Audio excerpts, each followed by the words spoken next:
Economics का जो part है 12 नंबर का, उसको हम कंप्लीट इसी वीडियो में देख लेंगे। ये सारा है, इसके बाद आपको कुछ करने की ज़रूरत नहीं पड़ेगी। अगर आपका रेस्पॉन्स सही मिला तो मैं सीआरएम के लिए भी एक पर्टिकुलर बेस्ट वीडियो बना दूंगा, ठीक है, जिसमें पूरा कंटेंट होगा। इन चीज़ों को देखते हैं, स्टार्ट करते हैं यहाँ से। हिंदी इंग्लिश दोनों में economics is divided into two categories. Economics को दो कैटेगरी में डिवाइड किया है। किसने किया था? रैगनर फिश ने किया था। पहला तो था माइक्रो, जिसके पिता हैं एडम स्मिथ, और मैक्रो, जिसके पिता हैं जेएम कीन्स।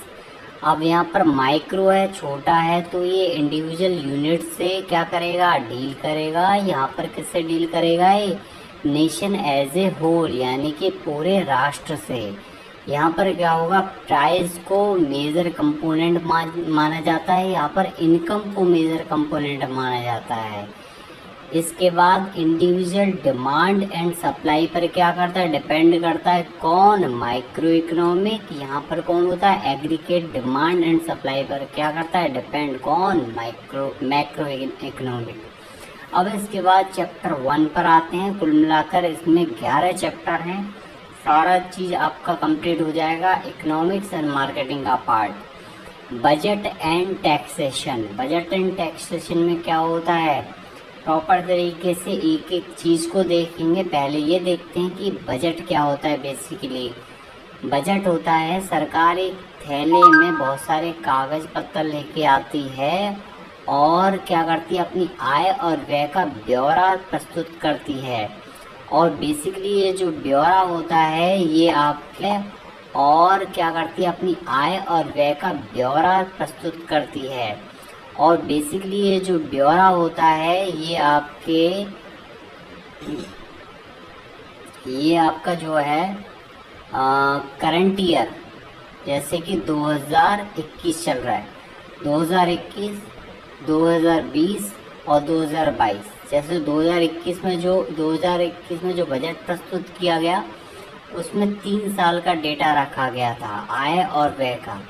तो जब भी आपसे पूछा जाए कि बजट में कितने सालों का डेटा होता है, तो बजट में होता है 3 साल का डेटा। 3 साल के आंकड़ों को प्रस्तुत किया जाता है, तो ये आपको पता होना चाहिए। अब इसके बाद नेक्स्ट पर चलते हैं कि जो बजट है स्वतंत्र भारत में सबसे पहले किसने प्रस्तुत किया? तो वो किया R.K. षणमुखम शेट्टी। R.K. षणमुखम शेट्टी, 26 नवंबर 1947। अब इसमें आपसे ये पूछा जाए कि बजट को किस आर्टिकल में कॉन्स्टिट्यूशन में परिभाषित किया गया है, तो आर्टिकल 112 है। बेसिकली क्या किया गया है? तो जो आर्टिकल 112 है उसको बोलते हैं वित्त विधेयक, तो उसकी जगह रिप्लेस कर दिया है किसको? बजट को। और वहीं 110 को बोलते हैं धन विधेयक। इसके साथ ये आपको पता ही है, ये मैंने बता दिया, जो सरकार की आय है ये इनकम नहीं है। जो सरकार की आय है वो बेसिकली क्या होती है? 2 पार्ट में डिवाइड होती है। सरकारी आय, सरकार की वो आय होती है, वो एक तो कैपिटल इनकम में डिवाइड होती है, एक होती है रेवेन्यू इनकम में। तो आपसे ये क्वेश्चन पूछा जाएगा कि कैपिटल इनकम में बेसिकली क्या होता है। तो कैपिटल इनकम में आप समझ लो और याद कर लो कि जो लायबिलिटीज़ होती हैं वो तो क्या होती हैं? कम होती हैं। और असेट्स क्या हो जाते हैं? असेट्स होते हैं, सॉरी, लायबिलिटी तो होती है ज़्यादा और असेट्स होते हैं कम। किसमें? कैपिटल इनकम में। तो सरकार इन पर कभी भी डिपेंड नहीं होती। सरकार किस पर डिपेंड होती है? हमेशा रेवेन्यू इनकम पे। मोस्टली किस पर होती है? रेवेन्यू इनकम पे। इसी पर टैक्स वगैरह लगाती है, सब कुछ इसी पे करती है। यहाँ पर क्या होता है? जो लायबिलिटी होती है वो तो कम होती है, असेट क्या होते हैं? ज़्यादा होते हैं। अब बेसिकली लायबिलिटी और असेट क्या है? फॉर एन एग्जाम्पल शेयर हैं, शेयर मार्केट पूरा किस पर होता है? लायबिलिटीज़ पर। असेट क्या होते हैं? असेट होते हैं जैसे कि आपका घर है, कार है, वो क्या है? असेट है, ठीक है। सरकार का उधार मांगना क्या होता है? लायबिलिटी होता है। तो ये बहुत कम टाइम के लिए होता है, इसलिए क्या होता है? ये जो है सरकार इस पर टैक्स वैक्स नहीं लगाती कभी भी। जैसे डिसइन्वेस्टमेंट, जो भी सरकार ने पैसा लगाया उसको बाहर निकालना, तो इस पर भी कभी भी टैक्स वगैरह नहीं लगता।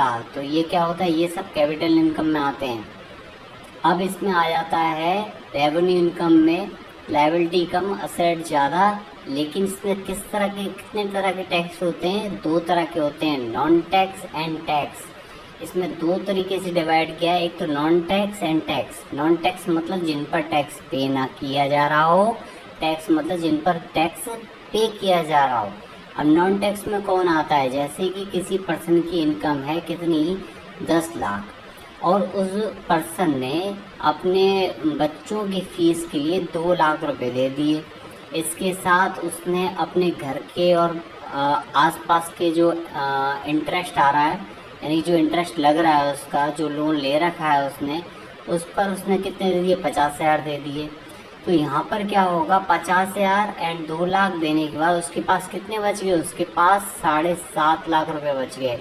तो यानी कि वो 7.5 लाख रुपए पर क्या देगा, टैक्स देगा। तो कभी भी इंटरेस्ट पर, फीस पर, डिविडेंड पर, फाइन पर, जैसे आप क्या चालान कट जाए आपका, तो क्या उस पर भी टैक्स लगेगा, नहीं लगेगा। तो वो तो ऑलरेडी गवर्नमेंट के खाते में ही जा रहा है ना, तो इसलिए क्या होगा, वो नॉन टैक्सेबल होंगे। टैक्स क्या होगा, टैक्स में भी दो टाइप डिवाइड किए गए हैं। पहला तो है एक आपका डायरेक्ट टैक्स, दूसरा है आपका इनडायरेक्ट टैक्स। अब डायरेक्ट टैक्स क्या होता है, डायरेक्ट टैक्स वो होता है जिसमें कोई बिचौलिया नहीं आता, यानी कोई भी कंपनी या कोई भी ऑर्गेनाइजेशन नहीं आती, उसको बोलते हैं डायरेक्ट टैक्स। जैसे कि आपका for an example income tax, आपकी जो भी सैलरी है उससे सीधा सीधा आपको फ़र्क पड़ेगा ना, आपको फ़र्क पड़ेगा, सरकार के खाते में जाएगा, तो उसको क्या बोलेंगे, डायरेक्ट टैक्स। जिससे आदमी जुड़ा होता है, जिससे पर्सन जुड़ा होता है डायरेक्टली। अब ये क्या है, एक और बात समझो, यहाँ पर दे रखा है नॉन ट्रांसफरेबल। तो इसका मतलब क्या है, इसका मतलब जैसे कि मेरी इनकम माना कि खुदा ना खास्ता 1 करोड़ हो जाती है एक साल में, 1 करोड़ इनकम, और इनकम टैक्स लग रहा है। लेकिन मैं क्या कहूँगा, मैं ये कहूँगा नहीं, मैं टैक्स नहीं दूंगा, अंबानी जी टैक्स देंगे, ठीक है, मेरे दोस्त हैं अंबानी टैक्स देंगे, तो अंबानी टैक्स नहीं देंगे। ओके, ये जो है ना टैक्स कभी भी ट्रांसफ़र नहीं होता। मेरी इनकम इतनी है तो मुझे ही देना पड़ेगा, तो इसको बोलेंगे नॉन ट्रांसफरेबल टैक्स। ये कौन सा टैक्स है, नॉन ट्रांसफरेबल टैक्स। अब इसके बाद एक आपसे पूछा जाए कि इसके लिए कौन रिस्पॉन्सिबल है इसको कलेक्ट करने के लिए, तो central board of direct taxes. Next आता है इसमें इनडायरेक्ट टैक्स। इनडायरेक्ट टैक्स का मतलब अप्रत्यक्ष कर, जैसे कि आपका जीएसटी, डायरेक्ट पर्सन से कोई भी जो है इफेक्ट नहीं डलता, इसमें पर्सन कनेक्ट नहीं होता है, इसमें कोई दूसरा पर्सन कनेक्ट होता है। तो ये कैसे टैक्स है, ये ट्रांसफरेबल टैक्स है। Central board of excise and custom is responsible for collecting indirect taxes. GST क्या होता है, goods and service tax, one nation one tax. यहाँ पर क्या है, ये वन नेशन वन टैक्स जो दिया हुआ है ये किसका नारा है, जीएसटी का। तो आपसे पूछा जाए तो आप आंसर कर पाओ। अब आपसे कुछ चीज़ें पूछी जा सकती हैं जीएसटी के रिगार्डिंग, जैसे कि पहला आपसे पूछा जा सकता है कि कितने प्रकार के जीएसटी होते हैं। तो एक होता है CGST, central goods and service tax. दूसरा होता है एसजीएसटी, तो ये भी इसका पार्ट है, कौन सा, यूनियन टेरिटरी का यूटीजीएसटी। तो वो कौन सा है, state goods and service tax. एक तो हो गया आपके सीजीएसटी, एक हो गया आपके एसजीएसटी, एक होता है IGST, integrated goods and service tax. आप ये समझ सकते हो बाहर से जो आ रहा है, यानी कि क्या हो रहा है, इंटर स्टेट समझ सकते हो, यानी स्टेट्स के आपस में जो हो रहा है वो हो रहा है integrated goods and service tax. अब इसमें आपसे ये पूछा जा सकता है कि इसमें जो है कितने स्लॉट हैं, टोटल जीएसटी को कितने स्लॉट में बांटा गया है। तो याद रखना 4 स्लॉट में बांटा गया है, 0 कोई भी स्लॉट नहीं है। एक तो 5 है, 12 है, 18 है, 28 है, ये ध्यान रखना। टैक्स रेट में कभी भी 0 को कंसीडर नहीं किया गया है, ओनली 4 स्लॉट्स हैं किसके, जीएसटी के। अब कुछ एक इंफॉर्मेशन हैं इसमें जीएसटी के रिगार्डिंग। जीएसटी जो है ना वो एक तरह से एक ऐसा टैक्स है, डेस्टिनेशन बेस्ड टैक्स है। इसमें कुछ आपसे पूछा जा सकता है कि इसको पहली बार किस प्रधानमंत्री या किस सरकार ने स्टार्ट किया था, इसको किसने पेश किया था, तो वो पेश किया था अटल बिहारी ने। अटल बिहारी वाजपेयी जी की जो सरकार थी भाजपा, उन्होंने क्या किया था, प्रस्तुत किया था 2000 में। और तब के जो हैं पश्चिम बंगाल के वित्त मंत्री जो थे असीम दास गुप्ता, उन्होंने ही क्या किया था, जीएसटी मॉडल को डिज़ाइन किया था। बेसिकली उनकी अध्यक्षता में एक कमेटी गठित की थी जिन्होंने जीएसटी मॉडल को क्या किया था, डिज़ाइन किया था। 2000 में अटल बिहारी जी द्वारा जीएसटी बिल को पेश किया गया था, प्रस्तुत किया गया था, लागू नहीं हुआ था। ओके, आर्टिकल 279 या फिर आप कहो 101 संवैधानिक संशोधन में जीएसटी को परिभाषित किया है। जीएसटी को परिभाषित कौन से अमेंडमेंट में किया है, 101। और कौन सा आर्टिकल, 279। भाई कौन सी ईयर में ये जो है संशोधन लगा, 2016 में। इसके बाद आपसे पूछा जाए कितने टाइप, मैंने आपको बता दिया। एक तो होता है CGST, यहाँ पर सी लिखना भूल गए, central good and service tax. SGST, state goods and service tax, इसमें यूटी के टैक्स भी आते हैं, यूनियन टेरिटरी के। IGST, integrated and service tax. अब यहाँ पर ये है, ये बोल रहा है कि IGST को कौन चार्ज करता है, तो वो करती है सेंट्रल गवर्नमेंट, नहीं तो दो स्टेट में लड़ाई हो जाएगी। यहाँ पर इंटीग्रेटेड का मतलब क्या है, दो स्टेट का आपस में, तो यहाँ सेंट्रल गवर्नमेंट ही क्या करेगी, इसको चार्ज करेगी। इसके बाद सबसे पहले आपसे पूछा जाए जीएसटी कहाँ अप्लाई किया गया, तो वो किया गया था फ्रांस में 1954 में, और 160 देशों में ये अब तक लागू हो चुका है।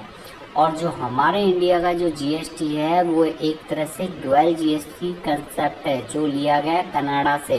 तो अगर आपसे पूछा जाए कौन सी दो कंट्री हैं जो डुअल जीएसटी कंसेप्ट पर क्या कर रही हैं, जो एग्री कर रही हैं, वो है भारत और कनाडा। वो किस पर डिपेंड है, वो है डुअल जीएसटी कंसेप्ट पर। और इंडिया ने कहाँ से अडॉप्ट किया है, ऐसा पूछा जाए तो आप आंसर करोगे कनाडा। इसके बाद आपसे नेक्स्ट क्वेश्चन ये भी पूछा जा सकता है कि हाईएस्ट जीएसटी रेट है वो इंडिया में कितनी है, वो है 28% का स्लॉट है। मैंने आपको बताया ना 28, उसके बाद उससे कम है 18, देन 12, देन 5। और सेकंड हाईएस्ट रेट है अर्जेंटीना में 27%। तो ये भी आपसे ध्यान रखना, ये भी पूछा जा सकता है। या 5 की जगह 4 कर लेना, 0 नहीं होगा। 5, 12, 18, 28 ये 4 स्लॉट हैं। एक इम्पॉर्टेंट, जैसे कि आप कोई धातु खरीद रहे हो, सोना, तो आपको 3% अलग से टैक्स देना पड़ेगा। लेकिन अगर आप हीरा जैसी कोई चीज़, कीमती चीज़ खरीद रहे हो, बहुत ज़्यादा कीमती पत्थर वगैरह कुछ खरीद रहे हो, तो वहाँ 0.25% आपका अलग से लगता है। दो प्रोडक्ट ऐसे थे जिन पर जीएसटी लागू नहीं होता था, शराब एंड पेट्रोल। HSN कोड के बारे में आपसे फुल फॉर्म पूछा जा सकता है, harmonise system of nomenclature code. Next इसमें एक चीज़ और पूछी जा सकती है कि GSTIN जो नंबर है वो कितनी डेट का होता है, तो वो होता है 15 डेट का। एक इसके साथ मैंने आपको ये बता ही दिया कि डेस्टिनेशन टैक्स होता है। और जो 1 जुलाई है, 1 जुलाई है, उस पर सेंट्रल बोर्ड एंड एक्साइज जो है वो GST डे क्या करती है, मनाती है। एक इम्पॉर्टेंट बात और समझ लो, जुलाई की बात आई है तो, कि जुलाई से जून क्या होता है, फाइनेंशियल ईयर होता है, किसके लिए, RBI के लिए। और वहीं कृषि वर्ष भी जुलाई से जून होता है। लेकिन अदर बैंक के लिए फाइनेंशियल ईयर क्या होता है, अप्रैल से मार्च। जीएसटी कमेटी का मुख्यालय कहाँ पर है, वो है आपके न्यू दिल्ली में। हेडक्वार्टर कहाँ पर है, न्यू दिल्ली में। और तब के अध्यक्ष कौन थे जब ये बना था, अरुण जेटली जी, जो ख़त्म हो गए अब, भारत के वित्त मंत्री थे उस टाइम के। और अभी वित्त मंत्री कौन है, निर्मला सीतारमण। तो इनके चेयरमैन कौन है जीएसटी कमेटी की अभी के अकॉर्डिंग, वो है निर्मला सीतारमण। अब यहाँ पर नेक्स्ट है इसमें GST panel meeting chairman Amit Mitra. Okay, ये भी चेंज हो गया है, इसको भी मत पढ़ो, आप छोड़ दो इसको। अब सबसे पहले आपसे ये पूछा जा सकता है कि जीएसटी बिल को सबसे पहले लीगली अप्रूव कहाँ किया गया, तो वो किया गया आसाम में। इसके बाद नेक्स्ट इसमें क्वेश्चन जीएसटी के बारे में पूछा जा सकता है, कैस्केडिंग इफेक्ट के बारे में, कि कैस्केडिंग इफेक्ट को हटाता है। कैस्केडिंग इफेक्ट में क्या होता है कि जो टैक्स होता है, टैक्स के ऊपर एक टैक्स लगता चला जाता है, देन उसके ऊपर एक टैक्स लगता है, तो ये क्या होता है, एक परत बन जाती है। तो जीएसटी इन सब को ख़त्म कर देता है। जीएसटी इस सब को ख़त्म करके, कैस्केड इफेक्ट को ख़त्म करके एक कर बनाया गया जिसको बोलते हैं जीएसटी। तो जीएसटी इन सब का क्या है, मिक्स है, सब कुछ कंबाइंड इसी में कर दिया है। तो टैक्स के ऊपर टैक्स नहीं लगता, तो कैस्केडिंग नहीं होती, ना ही ओवरलैपिंग ऑफ टैक्स होता है। तो ये ध्यान रखना, कैस्केड का मतलब क्या है। तो ये कैस्केडिंग इफेक्ट को क्या करता है, हटा देता है। ओके जी, नेक्स्ट इसमें आपसे पूछा जाए जीएसटी की टैगलाइन, तो वो है वन नेशन वन टैक्स।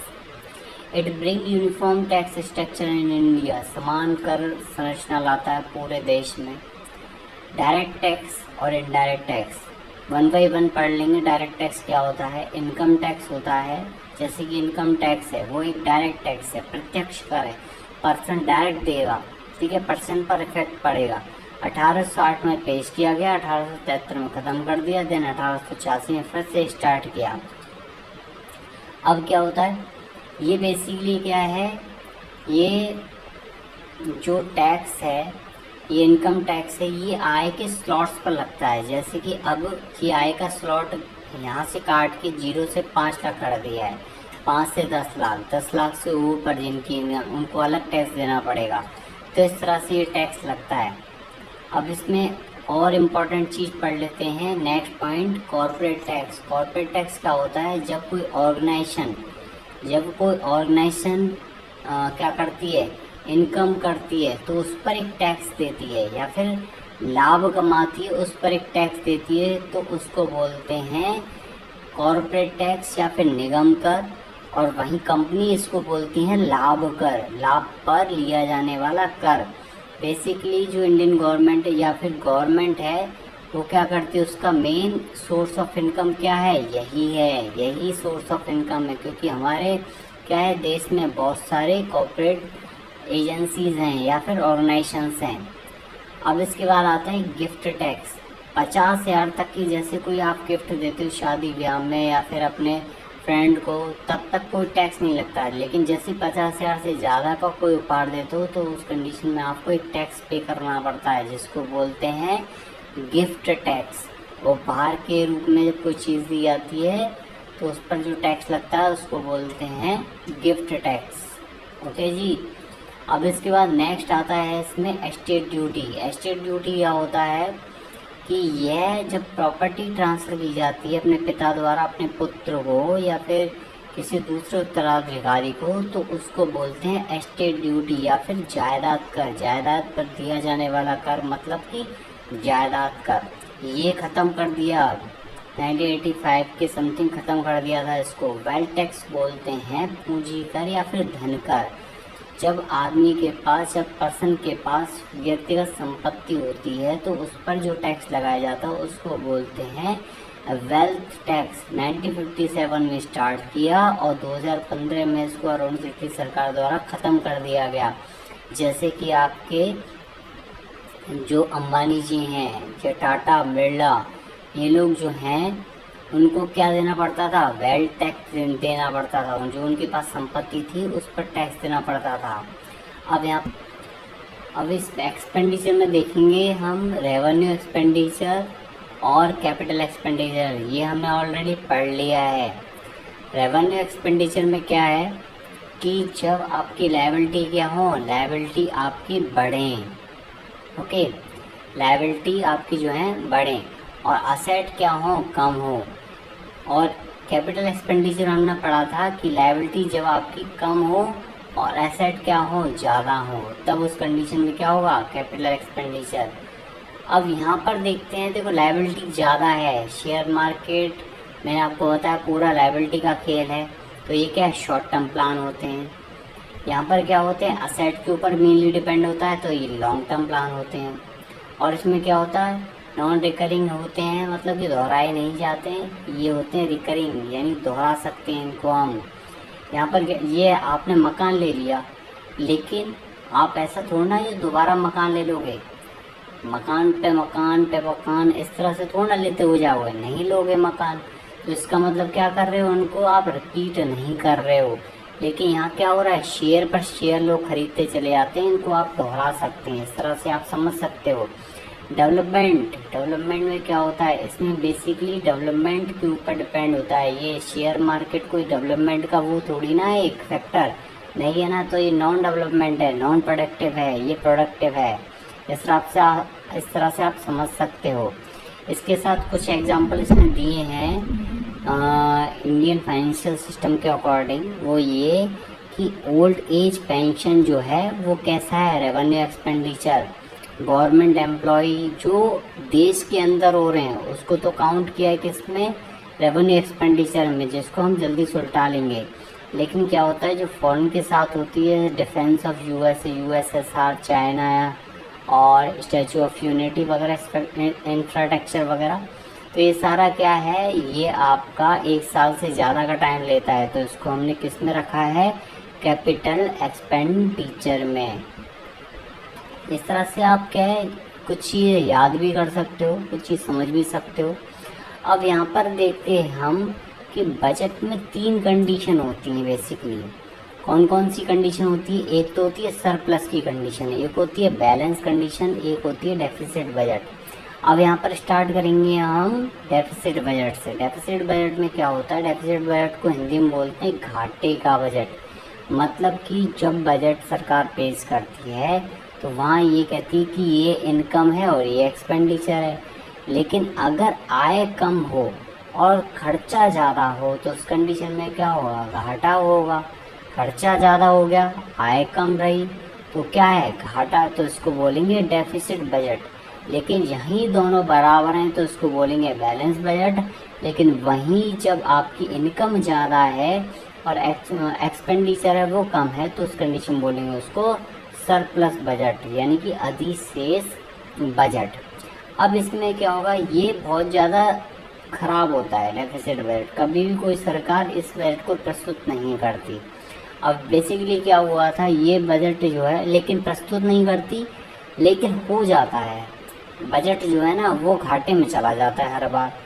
सरकार ने 2019 में आरबीआई से 1.7 लाख करोड़ का क्या लिया था, ऋण लिया था। तो ये एक जो है एग्जाम्पल है किसके लिए, डेफिसिट बजट को बताने के लिए कि सरकार घाटे में चल रही थी, इसलिए उसने क्या लिया, उधार लिया। अब आगे चीज़ देखेंगे कि इस तरह से कंट्रोल करती है। यहाँ पर क्या है, जब बजट डेफिसिट हो जाता है यानी कि घाटा हो जाता है बजट में, तब उसको कहते हैं, उसके मैनेजमेंट को कहते हैं डेफिसिट फाइनेंसिंग। मतलब कि उस घाटे की भरपाई करने के लिए 3-4 तरीकों को अप्लाई किया जाता है, जिसको बोलते हैं डेफिसिट फाइनेंसिंग। ठीक है, भरपाई करना, खाना पूर्ति करना, तो वो की जाती है। वो किन माध्यम से की जाती है, पहला तो ये है कि भाई जो भी घाटा हो गया उसमें के लिए सरकार क्या ले, उधार ले। दूसरा ये सरकार ने जहाँ पर भी इन्वेस्ट किया हुआ है वहाँ से पैसा निकाल ले। तीसरा ये होता है कि वो कुछ इनडायरेक्ट टैक्सेस लगा दे, जैसे कि पेट्रोल 100 रुपये का कर दिया, इनडायरेक्ट टैक्स लगा दिया, उस पर कुछ भी हमें पता ही नहीं कौन से टैक्स लग रहे हैं, इनडायरेक्ट टैक्स हो गए। 100 रुपये का पेट्रोल हो गया तो अप्रत्यक्ष कर लगा दिया, जिससे सरकार क्या कर रही है, अपने घाटे को संभाल रही है। चौथा होता है प्रिंटिंग ऑफ न्यू करेंसी, नई करेंसी को जो है वो छाप दिया। अब इसके बाद क्या है, एक चीज़ ये है कि डेफिसिट फाइनेंसिंग जो है वो अर्थव्यवस्था में क्या करती है, लिक्विडिटी को इम्प्रूव कर देती है, राइज कर देती है। फिस्कल डेफिसिट क्या होता है, बेसिकली अभी तक हमने पढ़ा रेवेन्यू और जो इनकम है और एक्सपेंडिचर है उनके बीच में क्या संबंध होता है बजट में। लेकिन फिस्कल डेफिसिट क्या होता है कि इन दोनों में जो अंतर है उसको डिफाइन करता है कौन, फिस्कल डेफिसिट, यानी कि राजकोषीय घाटा ये बताता है कि कितना हुआ है। इन दोनों में अंतर क्या है, अब इसमें एक इम्पॉर्टेंट चीज़ है ये कि जब भी हम फिजिकल डेफिसिट को कैलकुलेट करते हैं तो आप बोरोइंग को कभी भी इंक्लूड नहीं करते। इसके बाद नेक्स्ट है इसमें कि 3 स्ट्रक्चर हैं बेसिकली टैक्स के, और ये क्वेश्चन आपसे पूछा भी गया था, इसको नोट आउट जरूर कर लेना। ये क्वेश्चन आपसे पूछा गया था, क्वेश्चन था रिग्रेसिव टैक्स के रिगार्डिंग था। अब क्या क्या है वो देख लेते हैं। प्रोग्रेसिव टैक्स में क्या होता है, जब इनकम के साथ आपका टैक्स बढ़ता हुआ चला जाए, इसको बोलते हैं आगे की सोच। इनकम के साथ टैक्स बढ़ता हुआ चला जाए, जैसे कि अंबानी जी की इनकम ज़्यादा है, एक किसी गरीब की इनकम कम है, तो यहाँ पर क्या हो, गरीब कम पैसा देगा टैक्स का, अंबानी जी ज़्यादा देंगे, तो इस कंडीशन क्या बोलेंगे, इसको बोलेंगे हम प्रोग्रेसिव टैक्स। ठीक है। अब यहाँ क्या है, रिग्रेसिव टैक्स। रिग्रेसिव टैक्स होता है जब इनकम बढ़ती है लेकिन टैक्स रेट कम हो जाती है, तो उसको बोलते हैं रिग्रेसिव टैक्स। इसको बोलते हैं प्रतिगामी कर या फिर पश्चिगामी कर, पश्चिगामी सोच। तो इसको बोलते हैं क्या है, पश्चिगामी सोच या रिग्रेसिव टैक्स। जब आपकी इनकम बढ़ती जा रही है और टैक्स कम होता जा रहा है, यानी कि गरीब बेचारा ज़्यादा टैक्स दे रहा है और जो अमीर है वो कम टैक्स दे रहा है। अब प्रोपोर्शनल टैक्स क्या होता है, जैसे जैसे आपके जो है इनकम बढ़ रही है, जिस रेशियो में, यहाँ पर रेशियो इम्पोर्टेंट है, तो जिस रेशियो में बढ़ रही है उसी रेशियो में क्या है, टैक्स भी बढ़ता चला जाता है। ओके, तो इसको बोलते हैं प्रोपोर्शनल टैक्स या फिर अनुपातिक कर। तो ये 3 तरह के टैक्स होते हैं, ये आपको पता होना चाहिए। अब इसके बाद नेक्स्ट है इसमें इन्फ्लेशन, मुद्रास्फीति। मुद्रास्फीति क्या होती है, मुद्रास्फीति होती है जब मार्केट में माना कि x टाइम्स ऑफ पैसा है, लेकिन क्या हुआ, मार्केट में अचानक से 10,000 टाइम पैसा आ गया। कैसे पैसा आ गया कि बैंक ने आपका जो लोन का इंटरेस्ट रेट है वो कम कर दिया, कह दिया कि 2% इंटरेस्ट लगेगा, ओनली लोन ले लो। तो क्या सब लोगों ने लोन ले लिया, मार्केट में खूब पैसा हो गया। तो उस कंडीशन में क्या हो, हर चीज़ क्या हो जाएगी, महंगी हो जाएगी, क्योंकि जो 100 रुपये की चीज़ है हर कोई खरीद लेगा, तो दुकानदार भी तो पैसा कमाएगा, तो वो क्या करेगा, इस चीज़ को महंगी कर देगा। तो क्या होगा, ये पूरा जो सिस्टम है, ये पूरी जो सिचुएशन है, वो उसको बोलेंगे इन्फ्लेशन या फिर मुद्रास्फीति। इसको हम मुद्रा प्रसार भी बोल सकते हैं, क्योंकि यहाँ देख रहे हो आप कितनी मुद्रा मार्केट में आ चुकी है, तो ये चीज़ होती है। अब इसमें क्या है, इन्फ्लेशन के केस में लिक्विडिटी जो है वो बहुत ज़्यादा हो जाती है। लिक्विडिटी मतलब कि मार्केट में जो तरलता है पैसे की वो बहुत ज़्यादा हो जाती है। परचेजिंग पावर को दे रखा है यहाँ पर, परचेजिंग पावर कम हो जाती है, मतलब कि खरीदने की क्षमता कम हो जाती है। गुड्स इतने महंगे हो जाते हैं कि आप खरीद ही नहीं पाते हो। डिफ्लेशन की केस में क्या होता है, डिफ्लेशन में क्या होता है कि जो है महंगाई जो है उसको कंट्रोल किया जाता है डिफ्लेशन के केस में। ठीक है, एक है रिसेशन, एक है डिप्रेशन और एक है हाइपर इन्फ्लेशन। बहुत ज़्यादा है। ये कब आया था, 1929 में, 1929 या 1930 में। कहाँ पर आया था, यूएसए में आया था। सबसे ज़्यादा बेरोजगारी फैल गई थी वहाँ पर 600%, तो वो थी हाइपर इन्फ्लेशन। ये भी क्वेश्चन पूछा गया था कि वॉल स्ट्रीट के रिगार्डिंग कुछ क्वेश्चन पूछा गया था कि वॉल स्ट्रीट में अचानक से शेयर गिर गए थे एक टाइम 1930 में, तो उस टाइम पर क्या हुआ था, उस टाइम पे महा महंगाई आई थी, या फिर आप कह सकते हो हाइपर इन्फ्लेशन। इसमें महंगाई का भी बड़ा रूप। अब स्टैगफ्लेशन क्या होता है, स्टैगफ्लेशन होता है कि इन्फ्लेशन और रिसेशन और इसके साथ एक बेरोजगारी वर्ड जुड़ जाता है, अनएम्प्लॉयमेंट जुड़ जाता है, तो उस कंडीशन को बोलते हैं स्टैगफ्लेशन।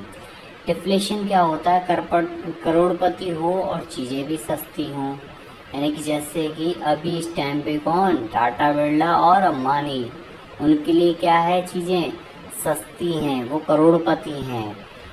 डिप्रेशन क्या है कि जब बहुत गरीब हो और चीज़ें बहुत महंगी हो, जैसे कि बेचारा सड़क पर रहने वाला आदमी और उसके लिए क्या हो, उसके लिए हर चीज़ महंगी है, तो उसके लिए क्या है, डिप्रेशन की कंडीशन है। हाइपर इन्फ्लेशन करोड़पति हो और फिर भी रोडपति हो, यानी कि जैसे कि मैंने आपको बताया 1930 में जो यूएसए में आया था, महंगाई का सबसे बड़ा दौर आया था, जो जिसको बोलते हैं हाइपर इन्फ्लेशन, यानी महंगाई के ऊपर भी एक महंगाई, जिसमें क्या था कि अच्छे से अच्छे लोग भी कुछ जो है खरीद नहीं पा रहे थे।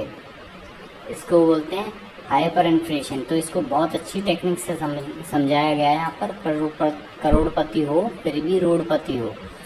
इन्फ्लेशन तो मैंने आपको बता ही दिया कि वस्तुओं की जो कीमतें हैं बाजार में बढ़ जाती हैं, जिसके कारण हमारी खरीदने की शक्ति क्या हो जाती है, कम हो जाती है। डिफ्लेशन क्या है, लगातार चीज़ों की कीमतें जो हैं कम होती जाती हैं, जिस कारण से हमारे खरीदने की शक्ति क्या होती है, बढ़ जाती है। रिसेशन में क्या होता है कि मंदी, यानी अर्थव्यवस्था के कुछ क्षेत्रों में कम खरीदारी मंदी कहलाती है। यहाँ पर वस्तुएं और खरीदने की शक्ति दोनों मजबूत होती हैं, लेकिन अर्थव्यवस्था में पैसों की कमी हो, ये ज़्यादातर विलासिता और निवेश के क्षेत्र में पाया जाता है।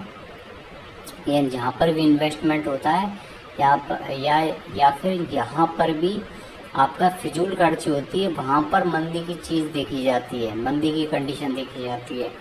डिप्रेशन क्या है, डिप्रेशन आपके महामंदी, जब मंदी हर एक क्षेत्र में आ जाए।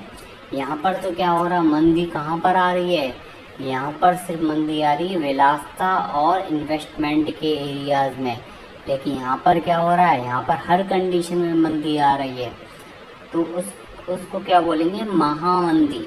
इसके साथ एक हाइपर इन्फ्लेशन, तो मैंने ऑलरेडी बता ही दिया कि तरलता बहुत ज़्यादा होने के कारण वस्तुओं और खरीदने की शक्ति ना के बराबर हो जाए, तो उसको बोलेंगे भागती हुई महंगाई या फिर हाइपर इन्फ्लेशन। स्टैगफ्लेशन तो मैंने आपको ये भी बता दिया कि इसमें क्या होता है, जो बेरोजगारी नाम का वर्ड है और महंगाई मंदी तीनों एक साथ आ जाते हैं, तो उसको बोलते हैं स्टैगफ्लेशन। हालांकि ये कंडीशन बहुत कम आती है।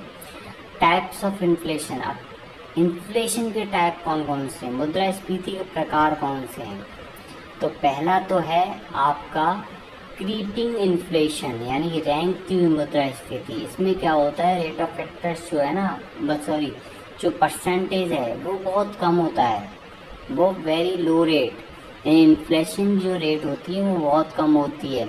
बेसिकली आरबीआई एक पॉलिसीज बनाती है जिससे वो बहुत कम होता है, वो वेरी लो रेट, इन्फ्लेशन जो रेट होती है वो बहुत कम होती है।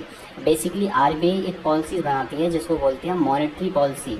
मॉनेटरी पॉलिसी एक साल में वो बनाती है 6 बार, एक साल में 6 बार बनाती है। और उसका मेन ऑब्जेक्टिव क्या होता है, इसका मेन ऑब्जेक्टिव होता है कि जो इन्फ्लेशन रेट है वो क्या हो, वो कम हो, और साथ में क्या हो, स्थिरता बनी रहे किसकी, मूल्यों की। तो इसका यहाँ पर सेम चीज़ है। ये जो क्रीपिंग इन्फ्लेशन है ये क्या बताता है, ये इसी को बताता है कि जो रेट है इन्फ्लेशन रेट वो क्या हो, बहुत कम हो, 0 to 9। ओके, अब है गैलोपिंग इन्फ्लेशन, यानी चलती हुई मुद्रास्फीति। इसमें क्या हो जाए, जब महंगाई में तेज़ी आ जाए, जब महंगाई हो जाए, यानी कि 9% से 10% से ज़्यादा होने लग जाए, तो उसको बोलेंगे गैलोपिंग इन्फ्लेशन। ओके, जैसे कि 1980s में कहाँ पर आया, रशिया में। हाइपर इन्फ्लेशन क्या होता है, भागती हुई मुद्रास्फीति, यानी कि बहुत ज़्यादा महंगाई हो जाए, हद से ज़्यादा, जो आया 1930 में, कहाँ पर, यूएसए में। इसके साथ एक और जगह जर्मनी आफ्टर वर्ल्ड वार। इसके बाद क्या है, नेक्स्ट है इसमें demand pull inflation. Demand pull inflation क्या है, मांग बढ़ोतरी मुद्रास्फीति। इस कंडीशन में क्या होता है, जब महंगाई बढ़ती हुई मांग के कारण आए, यानी कि क्या हो रहा है कि जैसे वर्ल्ड वार हुआ और उसके बाद क्या है, अचानक से चीज़ों की जो है मांग आई, बहुत ज़्यादा मांग आई कि गेहूँ चाहिए हमें या फिर चावल चाहिए हमें। तो उस कंडीशन में क्या हुआ कि लोग जो है ना पैसा कहाँ खर्च करें, चीज़ें बहुत ज़्यादा महंगी हुई, लिमिटेड सोर्स थे, लिमिटेड गेहूँ है, वर्ल्ड वार में सब कुछ जल गया, गेहूँ है, लिमिटेड चावल हैं। अब लोगों क्या है, ये चीज़ महंगी हो गई, लेकिन किसके कारण, मांग के कारण। ठीक है। डिमांड के कारण अगर चीज़ महंगी हो रही है तो उसको बोलेंगे डिमांड पुल इन्फ्लेशन। अब इसके बाद कॉस्ट पुश इन्फ्लेशन, मतलब मूल्य बढ़ोतरी स्फीति, जब महंगाई बढ़ती हुई कारक लागत के कारण आती है। किसके कारण? फैक्टर कॉस्ट के कारण आ रही है, यानी कि जो लागत लगाई जा रही है सामान में उसके कारण आ रही है, तो कॉस्ट पुश इन्फ्लेशन बोलते हैं उसको। इसके बाद होती है टोंटी मुद्रास्फीति, नहीं यानी कि बॉटल नेक इन्फ्लेशन, यानी कि बॉटल नेक क्यों बोलते हैं इसको? बॉटल नेक क्या होता है कि ये बोतल है, उसकी नेक क्या होती है? छोटी होती है, तो इसको बोलते हैं बॉटल नेक इन्फ्लेशन। यानी कि जब महंगाई गिरती हुई पूर्ति के कारण आती है, यानी कि जो सप्लाई है वो कम हो गई, सप्लाई कम हो गई। लाइक जैसे आपके माना कि कोई ऐसी चीज़ है जैसे गेहूं है, गेहूं की क्या हो गई? सप्लाई बंद हो गई, गेहूं की सप्लाई बंद हो गई, कारण उसका फसल बर्बाद हो गई, यानी सप्लाई नहीं हो पा रही है। पैसा है लोगों के पास और क्या है, यहाँ पर सप्लाई नहीं हो पा रही, तो उस कंडीशन में क्या होगा? ये सप्लाई गिरने के कारण जो इन्फ्लेशन आएगा उसको बोलेंगे बॉटल नेक इन्फ्लेशन। ओके जी। इसके बाद नेक्स्ट है इसमें कोर इन्फ्लेशन। कोर इन्फ्लेशन क्या होता है कि जब महंगाई को खाने पीने की वस्तुएं और ऊर्जा को हटाकर निकाली जाए, यहाँ पर महंगाई को लंबे समय के लिए निकाली जाती है, यानी कि जो महंगाई है उसमें कभी भी कोई भी फूड आर्टिकल या एनर्जी को कैलकुलेट नहीं किया जाए, बाकी दूसरी चीज़ों को कैलकुलेट किया जाए। ओके, तो उसको बोलेंगे कोर इन्फ्लेशन, यानी कि बहुत मेन मुद्रास्फीति, खाने पीने को छोड़कर या फिर हमारी एनर्जी सोर्सेज को छोड़कर, जैसे बिजली या फिर आपके पानी या फिर आपके पंखे वगैरह, ये लाइट वाइट जल रही है ना सारी, तो इन सोर्सेज को छोड़कर, पवन चक्की वगैरह इन सोर्सेज को छोड़कर बाकी में कैलकुलेट जब किया जाता है तो उसको बोलते हैं कोर इन्फ्लेशन। ओके, यहाँ पर है हेडलाइन इन्फ्लेशन। इसका मतलब क्या है कि जब खाने पीने की और ऊर्जा वाली जो वस्तुएं हैं, फूड आर्टिकल एंड एनर्जी, इनको भी इंक्लूड कर लिया जाए तो इसको बोलते हैं हेडलाइन इन्फ्लेशन। ये क्या होती है? ये शॉर्ट टर्म के लिए होती हैं, वहीं कोर इन्फ्लेशन क्या होती है? लॉन्ग टर्म के लिए होती हैं, क्योंकि बेसिकली जो हमारी बेसिक नीड है ये चीज़, इनको अगर छोड़ देते हैं तो बाकी जो चीज़ होती हैं वो आपकी बेसिक नीड नहीं होती, इसलिए उनको जो है हम लॉन्ग टर्म के लिए निकालते हैं, उसको बोलते हैं कोर इन्फ्लेशन। और जो शॉर्ट टर्म में है, यानी कि खाने पीने की और ऊर्जा वाली हैं, यानी कि जो एनर्जी वाली चीज़ें हैं, उनको हम शॉर्ट टर्म के लिए कैलकुलेट करते हैं, इसलिए इसको बोलते हैं शॉर्ट टर्म इन्फ्लेशन या फिर हेडलाइन इन्फ्लेशन। ओके, हेडलाइन क्या होती है? छोटी होती है, कोर यानी कि बीच में होता है। अब इसमें देखते हैं कैलकुलेशन ऑफ इन्फ्लेशन, यानी महंगाई निकालने के तरीके। वो दो तरीके होते हैं, एक तो होता है WPI, एक होता है CPI। WPI का मतलब क्या है? यहाँ पर होलसेल प्राइस इंडेक्स, यानी कि जब थोक मूल्य को लेकर महंगाई निकाली जाती है, और दूसरा होता है CPI, यानी कंज्यूमर प्राइस इंडेक्स, यानी कि उपभोक्ता मूल्य सूचकांक। यहाँ उपभोक्ता मूल्य को लेकर महंगाई निकाली जाती है। अब इंपॉर्टेंट आपसे क्या पूछा जाएगा? पहली बात तो आपसे ये पूछी जाएगी इंडिया में कौन सा यूज होता है, तो वो होता है CPI के तरीके से महंगाई निकाली जाती है, कंज्यूमर प्राइस इंडेक्स के बेसिस पर। एक इंपॉर्टेंट बात है, डेटा कलेक्शन फॉर इन्फ्लेशन कौन तैयार करता है? NSSO या नेशनल सैंपल सर्वे ऑर्गेनाइजेशन। वहीं कैलकुलेशन ऑफ इन्फ्लेशन कौन करता है? तो वो करता है CSO, डेटा कलेक्ट करता है इन्फ्लेशन, वो NSSO। बेसिकली CSO जो है NSO की हेल्प लेता है, तो NSO इसमें जो है सेकेंडरी बॉडी के रूप में काम करता है। फर्स्ट बॉडी है वो कौन सी होती है? CSO, central statistical organisation. Announcement of inflation कौन करता है? RBI सब कुछ अनाउंस करता है कंप्लीट इन्फ्लेशन को। वही मॉनेटरी पॉलिसी डिजाइन करता है कौन? रिजर्व बैंक ऑफ इंडिया, और वही सब कुछ करता है। तो CSO क्या करता है? CSO जो है वो इन्फ्लेशन को कैलकुलेट करता है। डेटा कौन कलेक्ट करता है? डेटा कलेक्ट करता है NSSO। एक इंपॉर्टेंट बात, जो बाहर से हमारी आय होती है, ठीक है, उसको कौन कलेक्ट करता है? उसका डेटा कलेक्ट करता है RBI। अब इसके बाद नेक्स्ट पॉइंट पर आते हैं। इसमें कुछ सेक्टर्स होते हैं, ये पढ़े होंगे बेसिकली आपने, प्राइमरी सेक्टर, सेकेंडरी सेक्टर और आपका टर्सरी सेक्टर। तो टर्सरी सेक्टर को बोलते हैं सर्विस सेक्टर, और सेकेंडरी सेक्टर को बोलते हैं मैन्युफैक्चरिंग स्टेज, और प्राइमरी सेक्टर क्या होता है? प्राथमिक क्षेत्र, जैसे कि आपका फिशिंग है, एग्रीकल्चर है, माइनिंग है, डेयरी है, ये सारे क्या होते हैं? प्राइमरी सेक्टर होते हैं। जैसे कि आपका क्रूड है, क्रूड निकालना, ये भी क्या है? प्राइमरी सेक्टर में आ जाएगा। यहाँ पर सेकेंडरी सेक्टर में क्या होता है? जब जो है जिसको सेकेंड स्टेज पर लेकर आ जाए, जैसे कि आपके पेट्रोल क्या होगा? वहाँ सेकेंडरी सेक्टर हो जाएगा। लेकिन टर्सरी सेक्टर क्या होगा? जैसे कि आपका परिवहन है, मार्केटिंग है, टीचर है, सेलिंग है, जितना भी जो है सेवा में खर्च हो रहा है, यानी कि जिसमें पीछे नहीं देखा जा रहा है, सिर्फ आगे की चीज़ें देखी जा रही हैं कि मार्केट, ये मार्केट बना हुआ है, ये नहीं देखा जा रहा है कि इसके पीछे यहाँ पर इस मार्केट में सब्जी मार्केट आई है, वो कौन सेक्टर से आई है? वो प्राइमरी सेक्टर से आई है, सेकेंडरी सेक्टर से होते हुए। ओके, इसके बाद आता है फ्लिप कर्व। ये पूछा गया था आपसे, ये क्वेश्चन पूछा गया था। फ्लिप कर्व यानी कि महंगाई और बेरोजगारी के बीच में उल्टा संबंध, inverse relationship between inflation and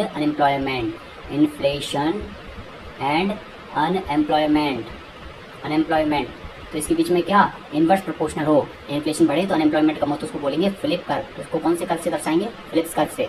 इसके बाद ये आप नोट जरूर कर लेना यार इसको। इन्फ्लेशन एंड अनएम्प्लॉयमेंट को, ठीक है। इफेक्ट ऑफ इन्फ्लेशन, अब महंगाई से क्या प्रभाव पड़ता है ये देखते हैं। देखो महंगाई से क्या प्रभाव पड़ता है, किस तरह से कंट्रोल किया जा सकता है इन्फ्लेशन को इकोनॉमी में। तो पहली बात तो ये कि जो उधार हैं, उधार देनदाता और लेनदाता दोनों को प्रभाव पड़ता है, दोनों को दिक्कत हो जाती है। यहाँ पर दिक्कत क्या होती है, दिक्कत में सबसे ज़्यादा फायदा किसको होता है, जिसने उधार लिया है, उधार लिया है ना उसको फायदा हो जाता है, ऋणी को फायदा हो जाता है, ऋणदाता को नुकसान हो जाता है।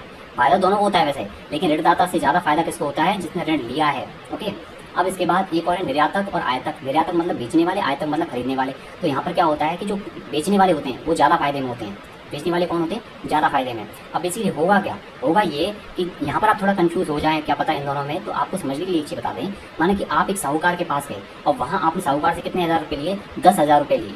ओके जी, अब क्या हुआ, महंगाई बढ़ गई, मार्केट में बहुत पैसा आ गया, अच्छा पैसा आ गया, आपके पास 1 करोड़ रुपये आ गए। आप फटाफट से साहूकार के पास गए, बोले भैया तेरे 10,000 पकड़ ले, ये 10,000 पकड़ ले। तो यहाँ पर क्या हुआ, जो देने वाला है उसको परेशानी खड़ी हो गई, ऋणदाता को फायदा हो गया, क्योंकि उसके लिए 10,000 जो है अब प्रेजेंट के टाइम पर जो है मात्र कितने के बराबर है, 1,000 के बराबर है। सेम चीज़ यहाँ पर होती है, जो निर्यातक होते हैं वो क्या होते हैं, फायदे में होते हैं। वो अपने क्या करते हैं, वो अपने सामान को जितना ज़्यादा बेचते हैं उतना ज़्यादा मौज है उनकी। जो दुकानदार होते हैं वो खूब पैसा बटोरते हैं, क्योंकि महंगाई में क्या होता है, वस्तु महंगी हो जाती है। अब इस तरह से हम कंट्रोल कैसे करें इकोनॉमी में इन्फ्लेशन को, तो उसके लिए क्या करती है, आरबीआई मॉनेटरी पॉलिसीज बनाती है, मॉनेटरी पॉलिसीज में बदलाव करती है। सीआरआर है, कैश रिजर्व रेशियो, आपके एसएलआर है, स्टेटरी liquidity ratio, repo rate, reverse repo rate, ये सारी होती हैं। इन पर थोड़ा सा फोकस करती है, इनको बढ़ाती है, घटाती है। ओके, एंड नेक्स्ट चीज़ है इसमें कि जो फिजिकल पॉलिसी होती है उनमें भी क्या किया जाता है, बदलाव किया जाता है। इसके साथ निर्यात को बंद कर दिया जाता है। जैसे कि बैंक है, बैंक क्या कर रही है, पहले माना कि लोन दे रही थी कम परसेंट पर, 2% पे भाई लोन ले लो, सब लोगों ने लोन ले लिया, जिससे क्या हो गई, महंगाई बढ़ गई। तो यहाँ क्या होगा, अब इस कंडीशन में लोन देना बंद कर दिया जाएगा। लोन देना क्या होगा, बंद कर देंगे, तो क्या होगा, ऑटोमेटिक कंट्रोल हो जाएगी। अब ये कौन डिसाइड करता है, ये सारा आरबीआई डिसाइड करता है। किस में आता है, मॉनेटरी पॉलिसी में आता है। एक दूसरी चीज़ क्या है, टेम्परेरी जो है हम एक्सपोर्ट को क्या कर देते हैं, बैन कर देते हैं, बाहर भेजना बैन कर देते हैं, क्योंकि जो गुड्स की कीमत है वो क्या होती है, बढ़ती चली जाती है। इसका मतलब क्या है, या तो आपके पास गुड्स क्या है, लिमिटेड है, तो यहाँ पर गुड्स की सप्लाई बनी रहने के लिए निर्यात को क्या कर दिया जाता है, बंद कर देते हैं। और आयात पे जो कर लगे होते हैं उसको क्या कर देते हैं, कम कर देते हैं, ताकि जो है इम्पोर्ट ज़्यादा से ज़्यादा हो, ज़्यादा से ज़्यादा हमारे यहाँ क्या आ पाए, गुड्स आ पाएँ, जिसकी वजह से मार्केट में जो है गुड्स की कीमत ना बढ़े। और क्या हो, निर्यात को कम कर देते हैं ताकि वो अपने पास सेफ रहें। ये चीज़ समझ में आई, चीज़ों को कनेक्ट करना सीख जाओ, जिससे क्या होगा, बहुत आसान हो जाएगा। ESMA यानी एसेंशियल सर्विस मेंटेनेंस एक्ट। इसके बाद एक इंपॉर्टेंट टॉपिक है नेक्स्ट चैप्टर 3, उसको देखेंगे, LPG policies and type of economics. हाँ भाई, इसमें हम 3 टाइप देखेंगे इकोनॉमी के। पहला तो है समाजवादी, कैपिटलिस्ट, और तीसरा है मिक्स। ये आपने सुना होगा कि जो इकोनॉमी है हमारे इंडिया की वो कैसी है, मिक्स वाली है। मतलब कि कोई ना तो पूंजीवादी लोगों का स्वामित्व है, ना ही सरकार का है, इसमें दोनों का है। अब फॉर एन एग्जांपल, जैसे सोशलिस्ट इकोनॉमी है, ये कहाँ पर है, सबसे पहले रशिया में देखी गई थी। रशिया में यहाँ पर क्या होता है, बेसिकली सरकार का ही स्वामित्व होता है, सब कुछ, कितने भी धनवान लोग हों कोई फर्क नहीं है, सरकार का ही स्वामित्व है। कैपिटलिस्ट में क्या होता है, यहाँ पर पूंजीपति लोग हैं उनका ही क्या होता है, स्वामित्व होता है, लाइक USA। इसके बाद मिक्स क्या है, जैसे हमारे इंडिया में क्या होती है, जो पूंजीपति लोग हैं उनका भी स्वामित्व है और जो सरकारी लोग हैं उनका भी है। कारण क्या है, इसमें कहने का मतलब ये है कि जिस पर इकोनॉमी का प्रभाव पड़े, यहाँ पर क्या होता है, बेसिकली जितनी इनकम पर्सन लोग होते हैं उनका ही इकोनॉमी पे प्रभाव होता है। यहाँ पर क्या होता है, पूरी सरकार का नेतृत्व, यहाँ पर क्या होता है, दोनों का। एक ठीक है, चीज़ समझ में आई, कुछ सरकार का दबाव निजी क्षेत्र का और किसी का नहीं होता, या फिर दोनों का होता है। इसके साथ इसका मुख्य उद्देश्य जनता का कल्याण करना, अपने हित के लिए काम करना। बेसिकली यार निजी क्षेत्र तो अपने हित के लिए काम करेगा, यहाँ पर दोनों के लिए काम करना। इसके साथ यहाँ पर क्या होता है, इसकी मुख्य विशेषता कीमतों में पाबंदियाँ, यहाँ पर क्या है, विशेषता कीमत प्रक्रिया होता है, और ये क्या है, दोनों। इसके साथ केंद्रीय द्वारा संचालित अर्थव्यवस्था है, सेंट्रल द्वारा। ये क्या है, ये एक अस्थाचार, मतलब कहने का मतलब ये है कि इसमें कोई भी कोई हस्तक्षेप नहीं होता, ठीक है।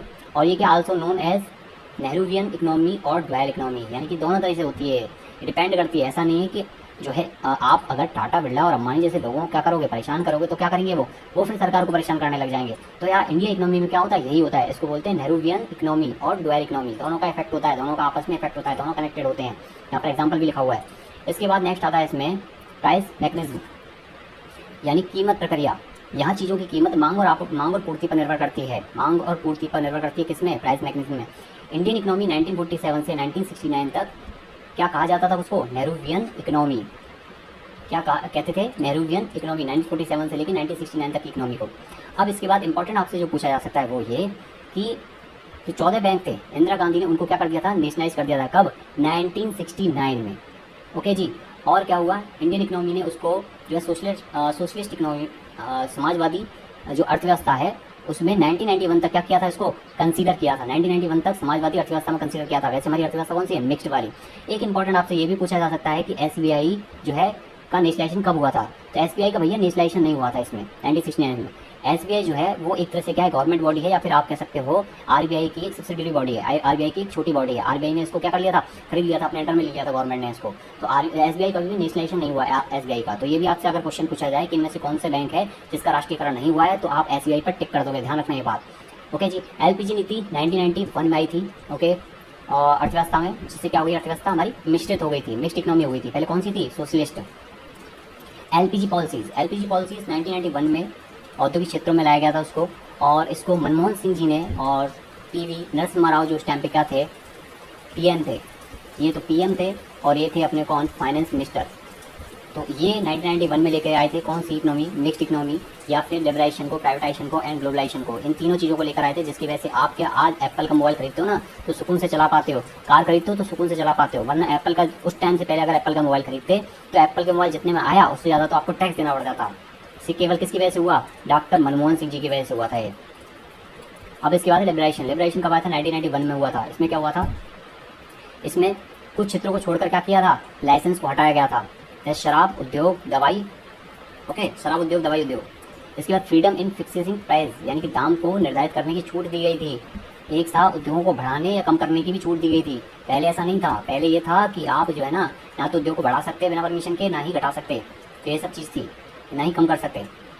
अब इसमें क्या था, प्राइवेटाइजेशन। प्राइवेटाइजेशन में क्या था कि जो सरकारी वाली चीज़ें थी उनको क्या है, निजी हाथों में दे दिया गया है। जैसे सरकार अब कर रही है, जो पीएसयू सेक्टर्स हैं, जैसे एलआईसी है, या फिर पीएसयू दूसरे सेक्टर्स हैं, ओएनजीसी वगैरह, या फिर कोई एनटीपीसी वगैरह, तो इन सबको क्या कर रही है, इन सबको, या फिर रेलवे जैसे सेक्टर्स को, पब्लिक सेक्टर्स को, इनको क्या कर रही है, प्राइवेट कर रही है, इनको निजी क्षेत्रों में दे रही है, निजी लोगों के हाथों में दे रही है, निजी कंपनियों के हाथों में दे रही है, तो इसको बोलेंगे प्राइवेटाइजेशन। इसमें निजी क्षेत्रों को जगह दी गई है जहाँ पर सरकार का एकाधिकार था।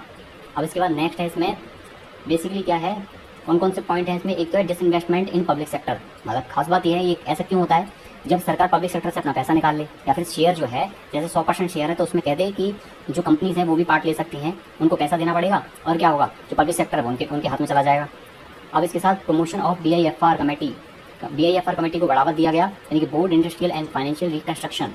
इस्टेब्लिशमेंट ऑफ 1987, BIFR इस्टेब्लिशमेंट कब हुआ इसका, 1987 में, ठीक है। एक्ट कौन सा है, 1985। तो ये आपसे पूछा जाए, sick industry company act. Globalisation क्या होता है, it refer to integration of various economic of world, यानी सारी अर्थव्यवस्थाओं को जोड़ना वैश्वीकरण कहलाता है। हमने एप्पल कहाँ से मंगाया, बाहर से तो मंगाया है, यानी कि वहाँ की अर्थव्यवस्था को क्या कर रहे हैं हम, उससे अपने आप को जोड़ रहे हैं, जिससे क्या हुआ, ग्लोबलाइजेशन, लिबरलाइजेशन। इसकी वजह से आप जो है ना टैक्स से बच पा रहे हो, अनर्गल टैक्स से। Reduction in export and import duties, आयात और निर्यात करों में कमी। इसके साथ विदेशी निवेशों को बढ़ावा दिया गया, किसमें, ग्लोबलाइजेशन में। नेक्स्ट टॉपिक है इसमें बैंकिंग सिस्टम, इसको कंप्लीटली देखेंगे प्रॉपर तरीके। ये पढ़ते हैं आरबीआई। तो यहाँ पर आरबीआई का मतलब क्या है, reserve bank of India. Establishment हुआ था उसका आरबीआई एक्ट 1934 के थ्रू, और कौन सी ईयर में इस्टेब्लिश हुई थी, 1935 में हुई थी। गलती से यहाँ पर 1985 लिखा हुआ है, तो इसको थोड़ा सा सुधार लेना। पहले गवर्नर कौन थे इसके, ओस्बॉर्न स्मिथ। और इस इंडियन गवर्नर अगर आपसे पूछा जाए तो यहाँ पर थे सीडी देशमुख, 1943 में बने थे वो। इसमें टेन्योर पूछा जाए, कार्यकाल, तो 6 साल का होता है। प्रेजेंट गवर्नर कौन है, शक्तिकांत दास हैं। और 24वें गवर्नर कौन है, उर्जित पटेल हैं। और 23वें गवर्नर कौन थे, वो थे रघुराम राजन। और ये जो गवर्नर है अभी प्रेजेंट के, वो कौन से हैं, 25वें गवर्नर हैं। इसके साथ आरबीआई का अगर आपसे हेडक्वार्टर पूछा जाए तो मुंबई। नेशनलाइजेशन कब हुआ था आरबीआई का, 1949 में। किस एक्ट के थ्रू आरबीआई बनी थी, तो वो थी 1934। कब बनी थी, 1935 अप्रैल में। अब नेशनलाइजेशन भाई इंदिरा गांधी द्वारा नेशनलाइजेशन किया गया था। 14 बैंकों का नेशनलाइजेशन हुआ था 1969 में। तब 50 करोड़ जिनके पास संपत्ति थी उनको नेशनलाइज किया गया था। उसके बाद 6 और बैंकों को नेशनलाइज किया गया जिनके पास कुल पूंजी जो थी, कुल पूंजी की बात हो रही है, 200 करोड़ से ज़्यादा की कुल पूंजी थी। उन 6 बैंकों को क्या किया गया, राष्ट्रीयकृत किया गया। अब इसके बाद यहाँ पर जो है न्यू इंडिया बैंक, ये सब छोड़ दो, इसका कोई मतलब नहीं है। बहुत सारे बैंक जो है ना उनको मिला दिया गया, मर्ज कर दिया गया। तो अब आपसे नहीं पूछेगा क्योंकि बहुत सारे बैंक जो है मर्ज हो गए, अब कुछ बैंक ही बचे हैं। ऑब्जेक्टिव्स ऑफ नेशनलाइजेशन, नेशनलाइजेशन का मेन ऑब्जेक्टिव क्या है, उद्देश्य क्या है, उसका मतलब है फाइनेंशियल इंक्लूजन, यानी कि वित्तीय समावेशन को क्या करना, इंक्रीज करना, बढ़ाना। पब्लिक वेलफेयर मतलब जनता का कल्याण। इसके साथ निजी क्षेत्रों के बढ़ते हुए दबाव को क्या करना, हटाना। निजी क्षेत्र, अब ये क्या थे, पहले बैंक निजी थे, लेकिन राष्ट्रीयकरण करने के बाद मतलब क्या हो गया कि गवर्नमेंट ने उसको अपने अंडर में ले लिया। उसमें वो क्या हो गया, गवर्नमेंट ने जैसे अपने अंडर में लिया तो जो प्राइवेट का जो उसमें प्रेशर था, प्राइवेट की जो स्वामित्व था वो क्या हो गया, खत्म हो गया। Financial inclusion connecting maximum population with the banking system, ज़्यादा से ज़्यादा लोगों को बैंकिंग से जोड़ना वित्तीय समावेश कहलाता है। मॉनेटरी पॉलिसीज़ क्या है, मॉनेटरी पॉलिसीज़ बेसिकली वो नीतियाँ हैं सरकार की जिसके थ्रू सरकार जो है ग्रोथ पर फोकस करती है, ठीक है। और तरलता का क्या करती है, संचालन करती है कौन, आरबीआई की मॉनेटरी पॉलिसीज, जैसे कि CRR, repo rate, reverse repo rate, या फिर statutory liquidity ratio, bank rate, या फिर एमएसएफ। अब यहाँ पर देखते हैं, इसमें बोला है एक साल में कितनी बार, 6 बार, बिल्कुल सही, एक साल में 6 बार मॉनेटरी पॉलिसीज लेकर आती है आरबीआई, हर 2 महीने में। 1 जुलाई से लेकर 30 जून तक इसका फाइनेंशियल ईयर होता है। बाकी हर एक बैंक का फाइनेंशियल कौन सी ईयर होता है, फाइनेंशियल ईयर जो है उनका अप्रैल से मार्च होता है, किसका, बाकी सभी बैंकों का, सिवाय आरबीआई एंड कृषि वर्ष को छोड़कर। इसके साथ आरबीआई किसके नाम से जानी जाती है, lender of last resort. Repo rate, repo rate क्या होती है, यहाँ पर प्रॉपर तरीके से समझते हैं रेपो रेट को। ये आरबीआई है और ये बाकी बैंक हैं, छोटे छोटे बैंक, ठीक है। अब जब बैंक आरबीआई से क्या लें, पैसा उधार लेते हैं बिना कुछ गिरवी रखे, जब पैसा उधार लेते हैं तो उस टाइम पर जब आरबीआई जो उससे इंटरेस्ट लेती है, जो इंटरेस्ट रेट लगाती है, उस पर जो इंटरेस्ट लेती है, ठीक है, उसको बोलते हैं रेपो रेट। उसको क्या बोलते हैं, रेपो रेट। यानी कि जो बैंक पैसा लेती है उधार, उस पर जो ब्याज देती है आरबीआई को जिस इंटरेस्ट रेट से, उसको बोलेंगे क्या, रेपो रेट। अब यहाँ पर लिक्विडिटी का मतलब क्या है, तरलता को। यहाँ से मतलब यह है कि जैसे मार्केट में बहुत सारा पैसा हो गया, अब वो मार्केट में पैसा आपको क्या करना है, कम करना है, तो आरबीआई क्या करेगी, नेक्स्ट पॉलिसी में रेपो रेट को बढ़ा देगी। रेपो रेट को बढ़ाने से क्या होगा कि यानी कि जो पहले 4% पर लोन देती थी आरबीआई, अब वो 4 की जगह क्या कर देगी, वहाँ पर 20% कर देगी कि तुम लो पैसा, मैं अब 20% इंटरेस्ट लेंगे। आरबीआई क्या कहेगी, मैं 20% इंटरेस्ट लूंगी, तो बैंक जो है वो पैसा लेना छोड़ देंगे, ठीक है, पैसा लेना छोड़ देंगे। और क्या होगा, लिक्विडिटी जो है कम हो जाएगा। कैसे, मार्केट से पैसा खींचेंगे, उनके पैसे की तो जरूरत है, अब वो क्या करेंगे, मार्केट से पैसा खींचेंगे किसी और दूसरे तरीके से। कैसे कि वो क्या करेंगे कि जो अपनी रेट ऑफ इंटरेस्ट है उसको क्या करेंगे कि आप पैसा जमा करो, हम आपको जो है 12% या 10% ब्याज देंगे, ये चीज़ें होंगी। तो इस तरह से डायरेक्ट कनेक्टेड होती हैं, जिससे महंगाई से और रिसेशन, डिप्रेशन, इन सबसे डायरेक्ट कनेक्टेड होती हैं। मॉनेटरी पॉलिसी इनको ही क्या करती है, रेगुलेट करती है। अब है रिवर्स रेपो रेट, सेम चीज़ है, जस्ट उल्टा है। यहाँ पर आरबीआई क्या हो रहा है, आरबीआई और बाकी बैंक, जब आरबीआई बैंकों द्वारा जमा राशि पर ब्याज दे, अब आरबीआई ब्याज दे रही है, बैंकों द्वारा जमा राशि पर ब्याज देती है, तो उस कंडीशन को बोलते हैं हम रिवर्स रेपो रेट। तो उस जो रेट को बोलते हैं रिवर्स रेपो रेट। अब यहाँ पर क्या है, ये लिक्विडिटी से किस तरह से बिलोंग करती है, जैसे मार्केट में मैंने आपको बताया बहुत सारा पैसा पड़ा हुआ है, तो ये बैंक क्या करेंगे, आरबीआई में जमा करेंगे, आरबीआई क्या करेंगे, रिवर्स रेपो रेट को बढ़ा देगी। यानी कि आप हमारे बैंक में पैसा जमा करो, हम आपको जो है 5% इंटरेस्ट रेट देंगे। अभी कितना चल रहा है, अभी माना कि चल रहा है 3%, आप कितने, हम आपको 7% ब्याज देंगे, 7% ब्याज पर पैसा देंगे। तो बैंक क्या करेंगे, सब लोग जो है आरबीआई में पैसा जमा करना स्टार्ट कर देगी। तो क्या करेंगे, मार्केट से खींचेंगे पैसे को, तो क्या होगा, मार्केट से पैसा खींचेगा तो ऑटोमेटिक मार्केट में पैसा कम हो गया, तो क्या हो गई, लिक्विडिटी कम हो गई, मार्केट में तरलता क्या हो गई, कम हो गई। तो जब रेपो रेट को बढ़ाया जाता है, तो रेपो रेट क्या होती है, रेपो रेट को भी बढ़ाया जाता है और रिवर्स रेपो रेट को भी बढ़ाया जाता है। और एक नोट करने वाली बात यह है कि हमेशा जो है रेपो रेट क्या होगी, ज़्यादा होगी, कब, रिवर्स रेपो रेट से। ओके जी। अब इसके बाद आती है बैंक रेट। बैंक रेट वो दर है जिसमें आरबीआई दूसरे व्यवसायिक बैंकों को लंबे समय के लिए लोन देता है। ध्यान रखना, एक वर्ड है लंबे समय के लिए लोन, किस पर, एसएलआर पर। एसएलआर को गिरवी रख के क्या करता है, इसमें लंबे समय के लिए जो है लोन दिया जाता है।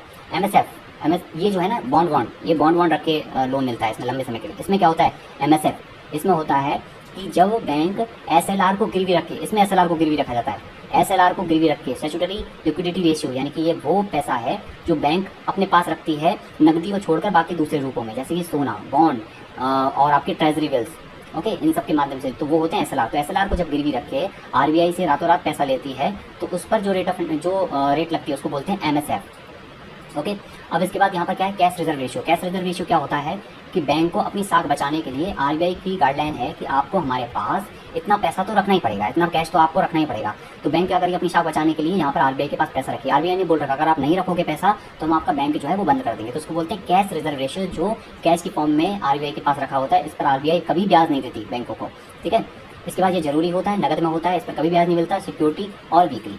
इसके बाद नेक्स्ट है इसमें स्टैट्यूटरी लिक्विडिटी रेशियो, यानी कि एसएलआर। एसएलआर का क्या होता है, एसएलआर होता है कि जब नकदी को छोड़कर, ठीक है, वैसे कि नकदी को लिखा हुआ है लेकिन नकदी को छोड़ दिया जाता है, इसमें सोना और आपके बॉन्ड, बिल, ट्रेजरी बिल, इन सब के माध्यम से जो है बैंक क्या करता है, बैंक अपने पास एक जमा रखता है। अभी प्रेजेंट में स्टैट्यूटरी लिक्विडिटी रेशियो कितना चल रहा है, 18% चल रहा है। तो बैंक अपने पास जमा रखता है, और ये किसकी गाइडलाइन, आरबीआई की गाइडलाइन होती है, आरबीआई की मॉनेटरी पॉलिसी होती है। तो बैंक अपने पास जमा रखता है, लेकिन कई कंडीशंस में जब उसके पास इतनी चीज़ें नहीं होती, 18% सोना वगैरह नहीं होता, माना कि उसके पास 10% ही सोना या फिर बॉन्ड है, तो क्या करेगा वो 8% जो है वो अपनी नगद से उठा के रखेगा। तो यहाँ पर नगद एक सेकेंडरी ऑप्शन हो सकता है, ये बात ध्यान रखना।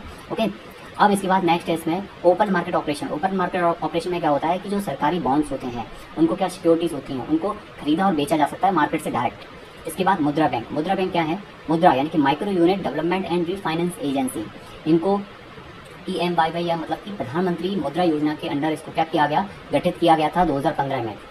इसके बाद इसके मेन ऑब्जेक्टिव अगर आपसे पूछे जाएँ, मेन ऑब्जेक्ट अगर आपसे पूछे हैं, मोदी सरकार ने बनाई थी ये मुद्रा योजना, तो इसमें मेन ऑब्जेक्टिव्स के हैं कि एक तो है कि जो छोटे उद्योग हैं, स्मॉल स्केल इंडस्ट्री हैं, तो मुद्रा योजना क्या है, नाम से यहाँ पर पता लग रहा है माइक्रो यूनिट, माइक्रो क्या, व्यक्तिगत, unit development and refinance agency, agency को रिफाइनेंस करना और माइक्रो यूनिट को क्या करना, डेवलप करना, यानी कि छोटे जो उद्योग हैं उनको क्या करना, उनको लोन देना। ओके, यहाँ पर ये बात क्लियर हो गई, यहीं पर लिखा हुआ है, वर्ड में ही सारी चीज़ें मेंशन है। इट है यहाँ तीन डिवीजन जो है, इसके 3 टाइप जो हैं किए गए हैं, 3 पार्ट में बांटा गया है। मुद्रा योजना में क्या है, शिशु, किशोर और तरुण नाम से क्या किया है, इनको डिवाइड किया है। लोन लेने जाएंगे छोटे उद्योगों के लिए तो मुद्रा योजना के थ्रू क्या मिलेगा, लोन मिल जाएगा। शिशु में क्या हुआ, 50,000 तक का लोन मिलेगा, 50,000 से 5 लाख तक का लोन जो मिलेगा वो किशोर में मिलेगा, और तरुण में 5 लाख से 10 लाख तक का लोन मिलेगा। अपनी एज के अकॉर्डिंग डिसाइड मत कर लेना कि आप तरुण में आ रहे हो या किशोर में आ रहे हो, वहाँ ये चीज़ डिसाइड नहीं होती, वहाँ डिसाइड होता है बिजनेस के अकॉर्डिंग। ये 3 टाइप बनाए गए हैं, कौन से, शिशु, किशोर और तरुण। अभी भी यही स्लॉट्स चल रहे हैं। ओके, नाबार्ड क्या है, national bank for agriculture and rural development. 12 जुलाई 1982 को क्या हुआ, इसका एस्टेब्लिशमेंट हुआ। और आपसे ये पूछा जाएगा कौन सी कमेटी ने इसकी सिफारिश की, शिवरमन कमेटी ने क्या किया, इसका सुझाव दिया था। नाबार्ड के नाम में छपा हुआ है एग्रीकल्चर एंड रूरल डेवलपमेंट। और एक इंपॉर्टेंट बात इसमें आपसे पूछा है, कौन से 5 ईयर प्लान में आया, तो वो आया 6ठे 5 ईयर प्लान में। और इसका हेडक्वार्टर कहाँ पर है, इसका हेडक्वार्टर बॉम्बे में। ओके जी, इसके बाद नेक्स्ट इसमें करते हैं regional rural bank, RRB। Regional rural bank क्या होता है, क्षेत्रीय ग्रामीण बैंक, यानी कि ये बैंक बेसिकली क्या होते हैं, हर गाँव छोटे छोटे कस्बों से जुड़े होते हैं। रीजनल रूरल बैंक, इनके नाम में छुपी हुई है ये चीज़।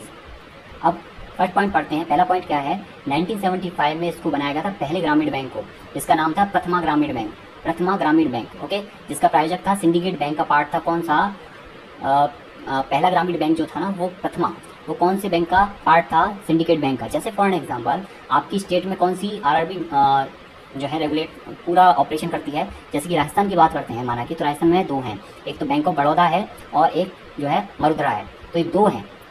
ओके, सेम चीज़ यहाँ पर है। इसके बाद नेक्स्ट करते हैं, इसमें नेक्स्ट पॉइंट है कि जो है ये पूरा सिस्टम किस कमेटी के सुझाव पर बनाया गया, तो वो बनाया गया नरसिम्हन कमेटी के सुझाव पर।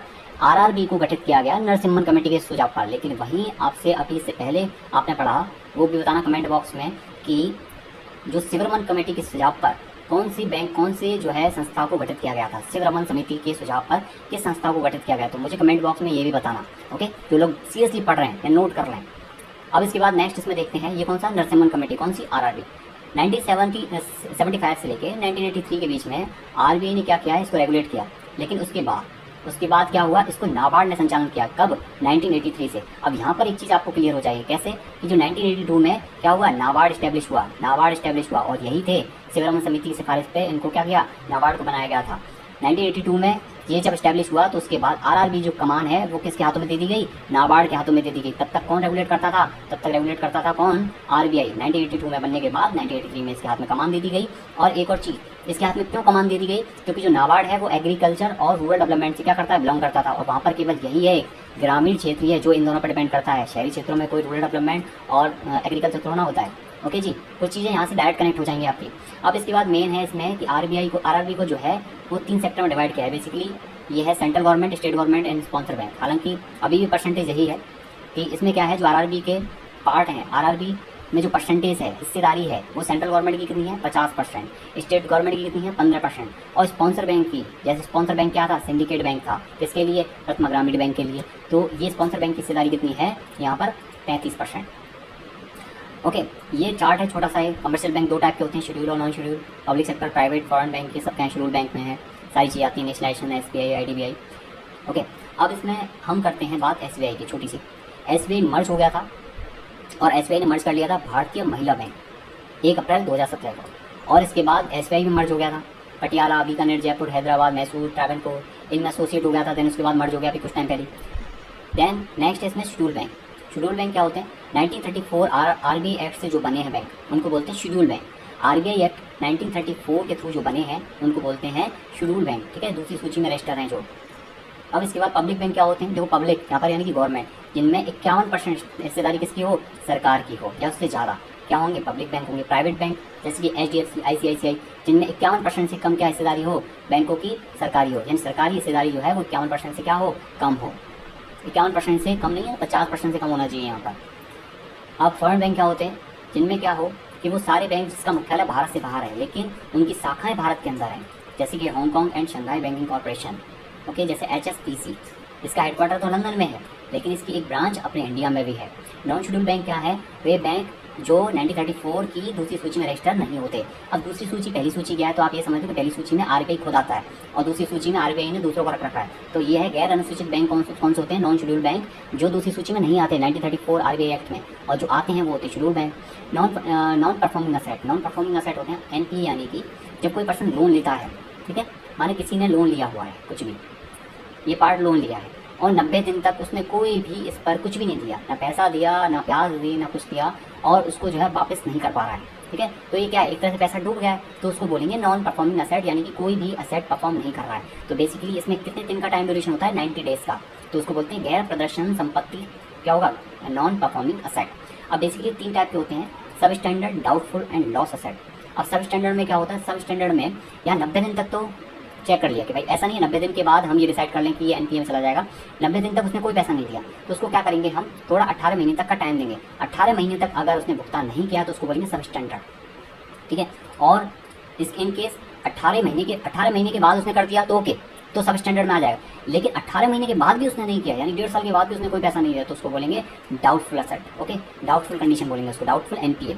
यानी कि यहाँ पर क्या है? 18 महीना एक डेडलाइन है 90 दिन के बाद। तो 90 दिन के बाद क्या हुआ कि 18 महीने तक अगर उसने पैसा नहीं दिया लेकिन उसके बाद दे दिया तो वो होगा सब स्टैंडर्ड। लेकिन अगर 18 महीने तक नहीं दिया और उसके बाद भी नहीं दिया, ठीक है, दिया ही नहीं कभी, तो 18 महीने तक तो जो है वो बैंक ये समझ के चलता है कि चलो आ जाएगा, 18 महीने हैं, 18वें महीने में आ जाएगा। यहाँ पर कुछ भी साम दाम दंड भेद डरा के धमका के तो 18 महीने ही मिलते हैं उसमें, लेकिन उसके बाद भी नहीं आ रहा तो भैया जयराम जी की नहीं होगा, ठीक है, बैंक के पास पैसा नहीं आ रहा, इसका मतलब वो कौन सी कंडीशन में चला गया? डाउटफुल कंडीशन में। तो डाउटफुल कंडीशन में जाने के बाद क्या होगा कि बैंक जो है उस NPA सिस्टम को पूरा क्या है किसी दूसरे के हाथों में दे दी, कह देगी भैया कैसे भी पैसा निकाल लो इसमें से, इन लोगों से, और जो है हमारे पास पैसा नहीं आ रहा है, जो है आप 10% रख लेना, बचा हमें दे देना। इसके साथ आता है कि लॉस असेट। लॉस असेट ये है कि उसका भुगतान ही ना हो, जैसे कि ये तो क्या लोन के बारे में था, यहाँ था एक असेट लिया और उसका भुगतान ही नहीं किया और उसको यूज कर लिया, तो उसको बोलेंगे लॉस असेट, नहीं बेकार गया, ओके। नेक्स्ट है इसमें इंटरनेशनल ऑर्गेनाइजेशन, यानी अंतर्राष्ट्रीय संगठन।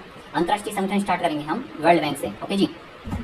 ये सारी जो जितनी चीज़ें हो रही हैं, चाहे बैंकिंग सिस्टम में हो रही हैं, चाहे वो फाइनेंशियल सिस्टम में हो रही हैं, चाहे इंडियन इकोनॉमी के डिफरेंट पार्ट हैं, जैसे बजट है, इन्फ्लेशन है, इन्फ्लेशन डिफ्लेशन, ये सब, तो इनको आपको अच्छे से पढ़ना बहुत ज़रूरी है, क्योंकि बिना इनके पढ़े आप इकोनॉमी को नहीं समझ सकते। और यही पूरा इकोनॉमी है, पूरा इकोनॉमी चल रहा है अभी, मार्केट तो अभी आया ही नहीं है।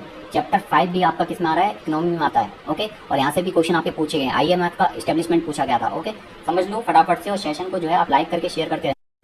वर्ल्ड बैंक का जो गठन हुआ था वो 1945 ब्रिटेन वुड्स मीटिंग के सुझाव की वजह से हुआ था। 1945 में इसका एस्टेब्लिशमेंट हो गया। वाशिंगटन DC में इसका हेडक्वार्टर है। और ये आपसे हालांकि पूछेगा नहीं कि कितने देश हैं या फिर लार्ज देश कौन जुड़ा, ये नहीं पूछेगा। और किस नाम से इसको जाना जाता है? IBRD के नाम से भी इसको जाना जाता है, international bank for reconstruction and development. अब इसके साथ एक आपसे ये पूछा जाए कि इसके मेन गोल क्या है, तो सोशल डेवलपमेंट। चाहे किसी भी देश की सरकार हो, किसी भी देश का बैंक हो, किसी भी देश की कोई संस्था हो, उसका मेन ऑब्जेक्टिव क्या ही होता है? Social development. Present head of World Bank तो वो हैं David R Malpass, okay, David R Malpass हैं, लिख लेना इसको। यहाँ पर यही एक वो है, कुछ वर्ड्स हैं, कुछ एक वो हैं, चीज़ें हैं जो बैकडेट में चल रही हैं, तो चेंज कर लेना इसको, डेविड R मालपस। और क्रिस्टीना जॉर्जिवा जो हैं उनको मैं बता देता हूँ IMF की हेड बना दिया है। IMF क्या है? IMF इसकी जस्ट ट्विन ऑर्गेनाइजेशन है। वर्ल्ड बैंक को 4 डिवीजन में बांटा गया है, एक तो IFC, एक है IDA। बेसिकली क्या है? ये सब्सिडरी बॉडीज़ हैं, IFC, IDA। IFC क्या है? International finance corporation. और सभी का हेडक्वार्टर कहाँ पर है? वाशिंगटन DC में ही है, जहाँ पर वर्ल्ड बैंक का हेडक्वार्टर। IDA क्या है? International development association. इसके साथ क्या है? ये एक सॉफ्ट विंडो के रूप में भी जाना जाता है। किसकी? वर्ल्ड बैंक की। सॉफ्ट विंडो क्या होती है? मतलब कि बहुत टाइम के लिए ब्याज मिल जाए, बहुत पैसा मिल जाए और कम इंटरेस्ट रेट पे, यानी कि एक तरह से फ्री इंटरेस्ट पर, फ्री रेट पर। तो ये होती है सॉफ्ट विंडो। वर्ल्ड बैंक की सॉफ्ट विंडो कौन सी होती है? IDA, IBRD, IDA, ICSID, international centre for settlement of investment dispute, multilateral investment guarantee agency, ये क्या है? MIGA, सभी का headquarter Washington DC। IMF, international monetary fund, इस पर क्वेश्चन पूछा गया था कि कब स्टैब्लिश हुई थी? 1945 में स्टैब्लिश हुई थी, सेम कमेटी ने इसकी सिफारिश की थी। अब इसके बाद इसको बोलते हैं वर्ल्ड बैंक की ट्विन, यानी कि जुड़वा संगठन बोलते हैं। वाशिंगटन DC में इसका हेडक्वार्टर है, ओके। और मैंने आपको ये भी बता दिया पर्टिकुलर इसके जो हेड हैं वो कौन है। वो यहाँ पर जो हेड थी वो कौन थी? जो थी क्या थी नाम? Kristina Georgieva. तो ये क्रिस्टीना लिगार्ड है, इसको हटा देना, क्रिस्टीवा जॉर्जिवा। इसकी जगह क्या है? क्रिस्टीवा, देख लेना स्पेलिंग, जो वर्ल्ड बैंक की इसमें हेड लिखी हुई हैं वो कौन सी हेड हैं, वो आईएमएफ की प्रेजेंट हेड हैं, क्रिस्टीना जॉर्जिवा। एक इसके साथ चीफ इकोनॉमिस्ट पूछा जाए तो वो कौन है, गीता गोपीनाथ हैं, जो इंडियन ओरिजिन से बिलोंग करती हैं। ठीक है, ये पूछा भी गया था क्वेश्चन। वर्ल्ड ट्रेड ऑर्गेनाइजेशन जिसका एस्टेब्लिशमेंट कब हुआ है, 1995 में। ओके, जिसने जीएटीटी को क्या कर दिया, रिप्लेस कर दिया, general agreement on traffic and trade. अब इसके बाद नेक्स्ट इसमें आपसे पूछा जाए कि बेसिकली ये जीएटीटी का गठन कब हुआ था, तो 1948 में हुआ था, आज़ादी के बाद। हालांकि हमारे देश में नहीं है, बाहर की बात है, लेकिन इसको चेंज कर दिया और 1995 में इसको वर्ल्ड ट्रेड ऑर्गेनाइजेशन के नाम से क्या कर दिया, चेंज कर दिया। ओके, यहाँ पर नेक्स्ट है इसमें कि इसका हेडक्वार्टर कहाँ है, तो वो है जिनेवा स्विट्जरलैंड में। और आखिरी देश, और ये सब आपसे नहीं पूछा जाएगा, मेन उद्देश्य क्या है, ट्रेड डेवलपमेंट। नेक्स्ट इसमें आपसे ये पूछा जाएगा कि इसके जो है हेड कौन है। ओके, तो हेड आप एक तो ये बताओ कि वर्ल्ड बैंक के और आईएमएफ के हेड कौन है। तो अभी तक आप पढ़ते जा रहे हो, तो बिना बैक किए जा आप कमेंट बॉक्स में ये दोनों जो है आप लिखोगे कि वर्ल्ड बैंक के और आईएमएफ के हेड कौन कौन। ये है अपनी नोजुकी ओकोंजा पीएलए। देखो ये स्पेलिंग देख लेना, थोड़ा सा ऊपर नीचे हो सकती है, मेरे को अच्छे से स्पेलिंग याद नहीं है। देखिए एक महिला है और इनका भी फरवरी 21 में ही अपॉइंटमेंट हुआ है। ठीक है, अब इसके बाद नेक्स्ट इस पर चलते हैं। नेक्स्ट चैप्टर है आपका डिमांड एंड सप्लाई, मांग और पूर्ति। मांग और पूर्ति बहुत शानदार चैप्टर है और डेफिनेटली यहाँ से क्वेश्चन भी पूछे जाते हैं। हालांकि आपसे फिलिप्स कर्व के बारे में पूछा गया था एग्जाम में। डिमांड एंड सप्लाई क्या है, basically law of demand. Law of demand से स्टार्ट करते हैं, कर पे जाएंगे, कर को समझेंगे। लॉ ऑफ डिमांड दिया था अल्फ्रेड मार्शल ने, और इन्होंने कहा था कि जैसे जैसे प्राइसिंग बढ़ती है, जैसे जैसे प्राइस बढ़ती जाएगी गुड्स की, वैसे डिमांड क्या होगी, कम होती जाएगी। फॉर एन एग्जाम्पल, जैसे कोई प्रोडक्ट है, ठीक है, उसकी प्राइस बहुत ज़्यादा है तो डिमांड क्या है, उसकी कम है। लाइक क्या कि कोई गेहूँ समझ लो कि लोग जैसे जैसे गेहूँ की रेट बढ़ती जाएगी, बहुत ज़्यादा हो जाएगी, तो क्या होगा, तो उस कंडीशन में डिमांड जो है ना वो कम होती जाएगी, लोग चावल की तरफ शिफ्ट होना स्टार्ट करेंगे। ठीक है, ऐसा होगा। हालांकि ये तो मैं एक बहुत गंदा एग्जांपल दे रहा हूँ, लेकिन मैं आप समझ गए होंगे कि क्या चीज़ चल रही है। अब इसमें क्या है, यहाँ पर क्या होता है कि बाकी हमें इसने बोला है बाकी सारी चीज़ों को इस्तेमाल करना पड़ता है, जिसे हम जो है क्या कहेंगे, सेटेरियस पेरिबस कहेंगे, जो कि लैटिन भाषा से लिया गया है। हालांकि ये कोई इंपॉर्टेंट नहीं है, बस ये है कि जब डिमांड और प्राइस के बीच में हम कैलकुलेशन को देख रहे हैं तो बाकी सारी चीज़ों को क्या मानेंगे, कांस्टेंट मानेंगे। अब यहाँ पर क्या है, डिफाइन किया गया है कर्व के माध्यम से। ये क्या है, प्राइसिंग है, और ये कर्व जो है वो किसकी तरफ जा रहा है, नीचे की तरफ झुका हुआ है बेसिकली। तो जैसे जैसे प्राइसिंग बढ़ रही है वैसे वैसे क्या हो रही है, डिमांड कम हो रही है। पहले 1000 की चीज़ थी तो 400 लोग लेते थे, अब 4000 की चीज़ है तो 140 लोग ले पा रहे हैं, बहुत कम लोग ले पा रहे हैं। ओके, अब इसके बाद नेक्स्ट है इसमें लॉ ऑफ सप्लाई। अब लॉ ऑफ सप्लाई में क्या होता है भाई, देखो जैसे जैसे प्राइसिंग बढ़ेगी, यहाँ पर क्या है, ये है पूर्ति का कानून बोल सकते हो आप। जैसे जैसे प्राइस बढ़ेगी, प्राइस बढ़ी, वैसे वैसे क्या होगा, सप्लाई जो है ना वो भी बढ़ने लग जाएगी, पूर्ति जो है ना वो भी बढ़ने लग जाएगी। कैसे, जैसे माना कि डिमांड तो कम हो रही है लेकिन पूर्ति तो पूरी होगी। मतलब पहले जो है 10 कार, पहले एक कार की कीमत जो थी 1 लाख रुपए थी, और बाद में उस कार की कीमत क्या हो गई, उस कार की कीमत बढ़ के हो गई 10 लाख। प्राइस बढ़ गया, पहले मांगने वाले काफ़ी सारे लोग थे, अब मांगने वाले कम लोग हो गए। पहले सप्लाई नहीं कर पाती थी कंपनी, अब क्या सप्लाई कर पाती है, कुल मिला के 20 कार ही बना पाती थी, अब लो भैया मार्केट में 10 कार ही उठ रही हैं, तो सप्लाई पूरी हो रही है। सप्लाई भी क्या हो गई, बढ़ गई, कब, प्राइस बढ़ने पर। किस कंडीशन में, लॉ ऑफ सप्लाई की कंडीशन में। इसके ग्राफ को देखेंगे, बेसिकली इसका ग्राफ क्या हो रहा है, बढ़ रहा है, प्रोपोर्शनली इंक्रीज हो रहा है। ये चीज़ समझ में आई। जो पॉइंट मैं यहाँ पर जिस तरह से डिस्कस कर रहा हूँ वो चीज़ समझ में आनी चाहिए कि आप जो है किस तरह से ग्राफ से कनेक्ट करोगे। ओके, नेक्स्ट है इसमें कंज्यूमर इक्विलिब्रियम, मतलब कि उपभोक्ता संतुलन। उपभोक्ता संतुलन होता है कि जहाँ पर भी law of supply and law of demand का कर्व टकराए तो वो होता है कंज्यूमर इक्विलिब्रियम, मतलब कि मांग और पूर्ति दोनों क्या है, बराबर हो जाएं। यानी कि कस्टमर्स मांग रहे हैं 10-20 कार, ठीक है, और कंपनी 20 कार ही बना पा रही है, तो इसका मतलब ये कंडीशन ऐसी है, ना तो प्राइस बढ़ेगी ना प्राइस घटेगी, जो है एक संतुलन की स्थिति आ जाएगी। अब इसके बाद नेक्स्ट पर आते हैं, वेट, ठीक है, क्वेश्चन दिए हो। हालांकि ये क्वेश्चन आपसे पूछे नहीं जाएंगे तो आपको पढ़ने की जरूरत भी नहीं है इसमें। Elasticity of demand, elasticity of demand का मतलब क्या है कि मांग में कितना बदलाव आने के कारण पूर्ति में कितना बदलाव आए, उसे हम मांग का लोच कहते हैं। जैसे कि मांग जो है डिमांड, या वेट, मांग जो है वो क्या है, डिमांड। तो डिमांड, हाँ डिमांड जो है, डिमांड में कितना चेंज आए, ये चेंज को दिखा रहा हूँ मैं कि डिमांड में कितना चेंज आए जिससे सप्लाई में उतना ही चेंज आ जाए। डिमांड के चेंज से हम सप्लाई के चेंज को क्या कर रहे हैं, ऑपरेट कर रहे हैं, रेगुलेट कर रहे हैं, तो उस कंडीशन को बोलेंगे हम इलास्टिसिटी ऑफ डिमांड। इसको बोलेंगे मांग का लोच। जब मांग में चेंज करने से सप्लाई में भी बदलाव आए तो उसको बोलेंगे मांग का लोच। परफेक्टली इलास्टिक, जिसमें कुछ कंडीशंस होती हैं भाई, 5 या 4 कंडीशंस होती हैं आई थिंक। परफेक्टली इलास्टिक इसमें क्या होता है, इसमें होता है पूरी तरह से लोचदार मांग की कीमत में बहुत थोड़ा सा बदलाव आने के कारण भी मांग में बहुत ज़्यादा चेंज आ जाए, बहुत ज़्यादा चेंज आ जाए। कब?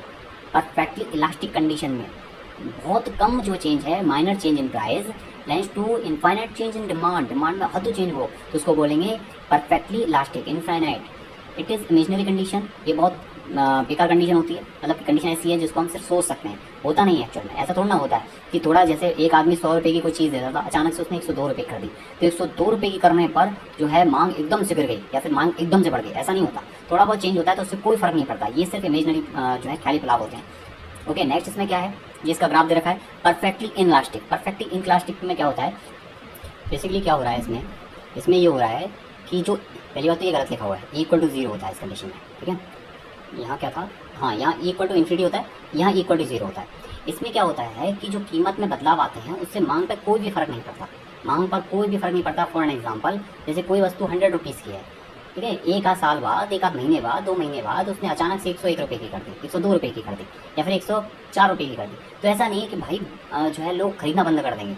ओके, ऐसा नहीं होगा। यहाँ पर क्या, जैसे मैं दूध की बोलता हूँ, दूध यहाँ पर 100 रुपये लीटर आता है, 100 रुपये लीटर की जगह अब वो 104 रुपये लीटर आने लगा, तो दूध तो लोग लेंगे अमूल का या फिर किसी का, तो यहाँ पर क्या होगा, कोई मांग पर कोई फर्क नहीं पड़ेगा। तो ये कंडीशन जो होती है ना, वो एक काल्पनिक कंडीशन होती है, कौन सी वाली, परफेक्टली इनलास्टिक वाली। और सेम परफेक्टली इलास्टिक वाली कंडीशन भी जो होती है वो आपकी कौन सी होती है, वो भी इमेजनरी होती है। और इसमें क्या होता है, इक्वल टू 0 कर लेना है इसको। अब यहाँ पर क्या है, सेम ईड इक्वल टू 0 लिखा हुआ है ना, यहाँ पर ईड इक्वल टू 0 इस तरह से। और इलास्टिक का ग्राफ किस तरह से बनता है, परफेक्टली इलास्टिक का इस तरह से बनता है। अब ये है relatively elastic demand. Relatively elastic demand क्या है, अपेक्षाकृत लोचदार मांग। यहाँ पर क्या है, मांग का बदलाव कीमतों के बदलाव से ज़्यादा होता है। मांग में जो चेंज आएगा वो ज़्यादा होगा किससे, कीमत से, यानी प्राइसिंग से। प्राइसिंग चेंज यानी प्राइस में चेंज इतना नहीं हो रहा है जितना मांग में हो रहा है, मांग में बहुत ज़्यादा चेंज आ रहा है।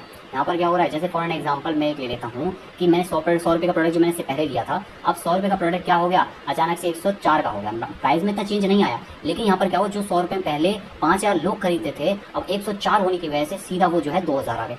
समझ रहे हो बात। यहाँ पर क्या हुआ, अचानक से जो मांग है ना वो क्या हो गई, वो कम हो गई, उसमें बदलाव आ गया। या फिर क्या हुआ, इस प्राइस में चेंज हुआ, थोड़ी सी कम कर दी 96 की, तो 5000 से अचानक से 8000 लोग आ गए, यानी वो वेट कर रहे थे सिर्फ 4 रुपये कम होने का। तो यहाँ पर क्या, जो मांग में जो चेंज आ रहा है वो बहुत ज़्यादा है, किसमें, कीमतों के चेंज से। तो ये कौन सी कंडीशन होती है, ये होती है रिलेटिवली इलास्टिक कंडीशन। इसमें क्या होता है, ई ग्रेटर देन 1 होता है। ओके, ये ग्राफ यहाँ पर क्या है, डिमांड और प्राइसिंग में दे रखा है, डिमांड ज़्यादा है, प्राइसिंग डिफरेंस है। रिलेटिवली इन इलास्टिक डिमांड, पहले तो इलास्टिक डिमांड देखी थी, अब देखेंगे इन इलास्टिक डिमांड। इसमें क्या होगा, E is less than 1, E is less than 1। इसमें क्या है, देखो इसमें ये होगा कि जो प्राइसिंग डिफरेंस है वो ज़्यादा होगा किससे, जो आपके मांग का डिफरेंस होगा, डिमांड का डिफरेंस जो होगा उससे ज़्यादा होगा। बात समझ में आई। लाइक फॉर एन एग्जांपल, मैं जैसे 100 रुपये की चीज़ ले रहा था, उसी को ध्यान में रखते हुए इसी को चीज़ ले लेते हैं। 100 रुपये से अचानक से उसने कर दी कितने रुपये की, 150 रुपये की, बहुत ज़्यादा की कर दी। लेकिन डिमांड में क्या हुआ, पहले लोग 5000 खरीद रहे थे, अब कितना हुआ, अब 4900 खरीद रहे हैं, यानी 4000 खरीद रहे हैं, तो ज़्यादा अंतर नहीं आया। यहाँ पर देखा 15 चौका 60, यहाँ पर देखा तो 5, तो यानी 50 लाख का यहाँ पर फायदा, 50 लाख का या 5 लाख का, यहाँ पर कितने का हो रहा है, 6 लाख का। तो बेसिकली क्या हो रहा है, यहाँ पर जो डिमांड में चेंज आ रहा है वो ज़्यादा नहीं है, लेकिन प्राइसिंग में चेंज बहुत ज़्यादा है। अब जैसे जैसे प्राइसिंग इसने चेंज की, लोग कम नहीं हुए, लेकिन ये कौन सी कंडीशन में होता है, ये उस कंडीशन में होता है जहाँ पर लोग क्या होते हैं, बहुत जुड़े होते हैं दिल से, मन से। जैसे कि आपके अमूल के प्रोडक्ट होते हैं, ठीक है, उनसे लोग जुड़े हुए हैं। अब वो प्राइस में चेंज करता चला जाएगा, पहले 10 रुपये की चीज़ 20 रुपये कर दी, तो लोग तो ले रहे हैं, थोड़ा बहुत अंतर आएगा, लेकिन उसका कोई सब्स्टिट्यूट नहीं है ना, मेन बात है। तो यहाँ पर ये इसको क्या बोलेंगे, रिलेटिवली इनइलास्टिक कंडीशन। जैसे कि यहाँ पर लिखा हुआ है मेडिसिन, सॉल्ट, मिल्क, इनका कोई सब्स्टिट्यूट नहीं है। इस वजह से क्या होगा, प्राइस कितना भी चेंज कर दो, डिमांड थोड़ा बहुत ही फ्लक्चुएट करेगी। अब नेक्स्ट है इसमें यूनिटरी इलास्टिक, यानी कि ई इक्वल टू, अब क्या आ गया, 1 आ गया यानी कीमतों में चेंज और मांग में बदलाव क्या होगा, बराबर होगा। यहाँ पर क्या ग्रेटर दे रखा है, गलत दे रखा है, बराबर होता है दोनों में, यानी कि जितना हम कीमत में चेंज करेंगे उससे मांग में भी चेंज होगा। ये घटाएंगे तो क्या होगी, बढ़ेगी, या फिर बढ़ाएंगे तो घटेगी, जो भी होगा। तो कीमतों में बदलाव और मांग में बदलाव क्या होगा, बराबर होगा, लेकिन एक सिस्टम से होगा, प्लेन चलेगा, बिल्कुल यूनिफॉर्म वे में। ये भी क्या है, काल्पनिक कंडीशन है, क्योंकि ऐसा कभी किसी प्रोडक्ट में देखा नहीं गया है। ऐसा कभी नहीं होता कि आपने प्राइस आपने 10 रुपये कम करी, यानी कि 10% कम करी, तो मांग जो है वो 10% बढ़ जाएगी, ऐसा नहीं होता। परसेंटेज में बिल्कुल इक्वल कंडीशन तो कभी नहीं आती। तो ये भी एक इमेजिनरी कंडीशन है। तो हम कौन सी दो कंडीशन पर बिलोंग करते हैं, कौन सी दो कंडीशन पर चलते हैं, एक तो रिलेटिवली इनइलास्टिक कंडीशन और दूसरी है रिलेटिवली इलास्टिक कंडीशन, ठीक है। अब इसके बाद नेक्स्ट इसमें न्यूमेरिकल दे रखे हैं, हालांकि आपको पढ़ने की जरूरत नहीं है, 1% भी मत पढ़ना, क्वेश्चन पूछे नहीं जाएंगे इसमें से। ओके, ये कुछ एक टाइप है, income goods, cost good and inferior normal good. इनको पढ़ लेते हैं बेसिकली क्या होते हैं, फिर इस चार्ट को समझ लेंगे प्रॉपर तरीके से। गिफिन गुड की बात करते हैं। गिफिन गुड क्या होता है? गिफिन गुड यानी कि घटिया वस्तु। गिफिन गुड का मतलब क्या है? घटिया वस्तु। तो यहाँ पर क्या है, आय से मांग के नज़रिए से ये घटिया वस्तु होती है। बेसिकली ये घटिया वस्तु नहीं है, लेकिन क्या है, जब आय के आधार पर देखा जाएगा और मांग के नज़रिए से तो क्या होगा, ये घटिया वस्तु लगेंगी। लेकिन इसमें क्या होता है, इसमें होता है कि जब मांग के कानून के नज़रिए से, ये मांग का कानून का उल्टा है, ये कहता है कि अगर किसी वस्तु की कीमत बढ़ेगी तो उसकी मांग भी बढ़ जाएगी, और इसी का उल्टा होता है, यानी किसी वस्तु की कीमत घटेगी तो उसकी मांग भी घट जाएगी। फॉर एग्जांपल, जैसे कि यहाँ पर कोई एक लग्जरी ब्रांड है, ठीक है, उसकी जैसे जैसे कीमत बढ़ती जाएगी लोगों को लगता है अरे यार बहुत अच्छी चीज़ है, हमको लेनी चाहिए, घटिया वस्तु है, इसको बोलेंगे गिफिन वस्तु। ऐसी वस्तु जिस पर प्राइस बढ़ती जाए और मांग भी बढ़ती जाए, कि लोग मतलब ये सोच रहे हैं अरे यार बहुत बढ़िया प्रोडक्ट है। एक बुक आपको निकाली गई यहाँ पे, किसी ने पेड बुक करी 1000 रुपये की, वहीं एक प्रोडक्ट है कितने का, 10 रुपये का। लोगों को लगे अरे नहीं 1000 रुपये की चीज़ है बहुत बढ़िया होगी, ये मेरा एग्जाम पास करा देगी, तो क्या होगी, मांग बढ़ गई, यानी कि प्रोडक्ट की प्राइस के साथ मांग बढ़ रही है। अब ये कल को 1500 की कर दी मैंने, तो लोगों को लगे अरे यार नहीं नहीं नहीं अब ले लो फटाफट से, ये महंगी होती है यार, ये बहुत बस बढ़िया वस्तु है, ले लो फटाफट से, और मांग बढ़ रही है। यहाँ पर क्या हो रहा है, अगर इनकेस मैंने जो है 1000 की जगह क्या कर दी, 800 रुपये कर दी, तो लोग अरे यार ये तो घटिया वस्तु है, इसने प्राइस कम कर दी, यानी कि बिक नहीं रही है, तो क्या होगी, मांग और कम हो जाएगी। इसको बोलेंगे गिफिन गुड्स। ये ध्यान रखना, इन वर्ड्स को ध्यान रखना। तो ये लॉ ऑफ डिमांड है ना, उसको फॉलो नहीं करता है, मांग के कानून पर फॉलो नहीं करता है। इसके बाद नेक्स्ट आओ इसमें, इसके कर्व पर, तो ये इस तरह से जैसे जैसे बढ़ रहा है वैसे वैसे ये भी बढ़ रहा है, डिमांड बढ़ रही है, प्राइसिंग बढ़ रही है, तो दोनों में क्या हो रहा है, प्रोपोर्शनल। इस ग्राफ को देख लेते हैं, इसमें क्या है, बेसिकली डिमांड को दो टाइप में डिवाइड किया है, एक तो इनकम में, एक क्रॉस में। क्रॉस से मतलब यहाँ पर प्राइस से कनेक्ट है, ये इनकम से कनेक्ट है। यहाँ क्या हो रहा है कि प्राइस मतलब कि प्रोडक्ट की प्राइस है, यहाँ पर क्या हो रहा है, जो पर्सन की इनकम है। अब ये नॉर्मल गुड है ना, यही आपके क्या है, गिफिन गुड है, यानी कि जब आपकी इनकम बढ़ेगी तब डिमांड भी बढ़ेगी, जब इनकम कम होगी तब डिमांड कम होगी। ये मैंने ऑलरेडी आपको गिफिन गुड में बता दी, यही गिफिन गुड है या फिर नॉर्मल गुड है। अब एक है इन्फीरियर गुड, यानी कि निम्नतम वस्तु बोलते हैं इनको।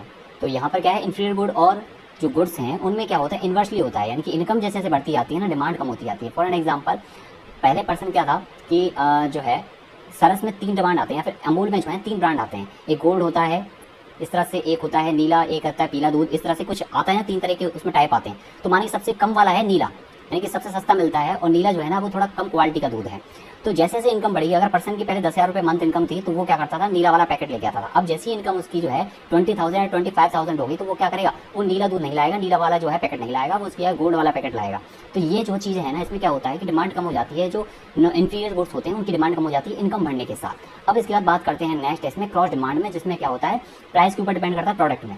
तो जैसे कि टी और कॉफ़ी है, अगर उनका कोई सब्स्टिट्यूट नहीं है, ओके, ये क्या है, आपस में एक दूसरे का सब्स्टिट्यूट है, इनका कोई दूसरा और नहीं है, कि ऐसा नहीं है कि टी या कॉफ़ी की जो प्राइस बहुत ज़्यादा हो जाएगी तो उस कंडीशन में लोग पीना बंद कर देंगे, उसके कुछ ना कुछ तो पियेंगे, या तो टी पियेंगे, कॉफ़ी पियेंगे, और कुछ तो पी नहीं सकते। तो इस कंडीशन में क्या होता है, प्राइस जब ज़्यादा हो जाती है तब उस कंडीशन में क्या होता है, डिमांड भी ज़्यादा हो जाती है। और दूसरी चीज़ क्या होती है कि डिमांड कम भी हो सकती है प्राइस ज़्यादा होने पर। तो ये बेसिकली क्या है, ये जो है प्राइस के ऊपर डिपेंड करता है कम्प्लीटली। इसके साथ है कॉम्प्लीमेंट, कार और पेट्रोल। लाइक जैसे कार है और पेट्रोल है, ये क्या है, एक दूसरे से कनेक्टेड है। यहाँ पर क्या हो रहा है, ये एक दूसरे से कनेक्टेड नहीं है। यहाँ पर ये टी नहीं पिएगा तो पर्सन क्या पिएगा, कॉफ़ी पिएगा।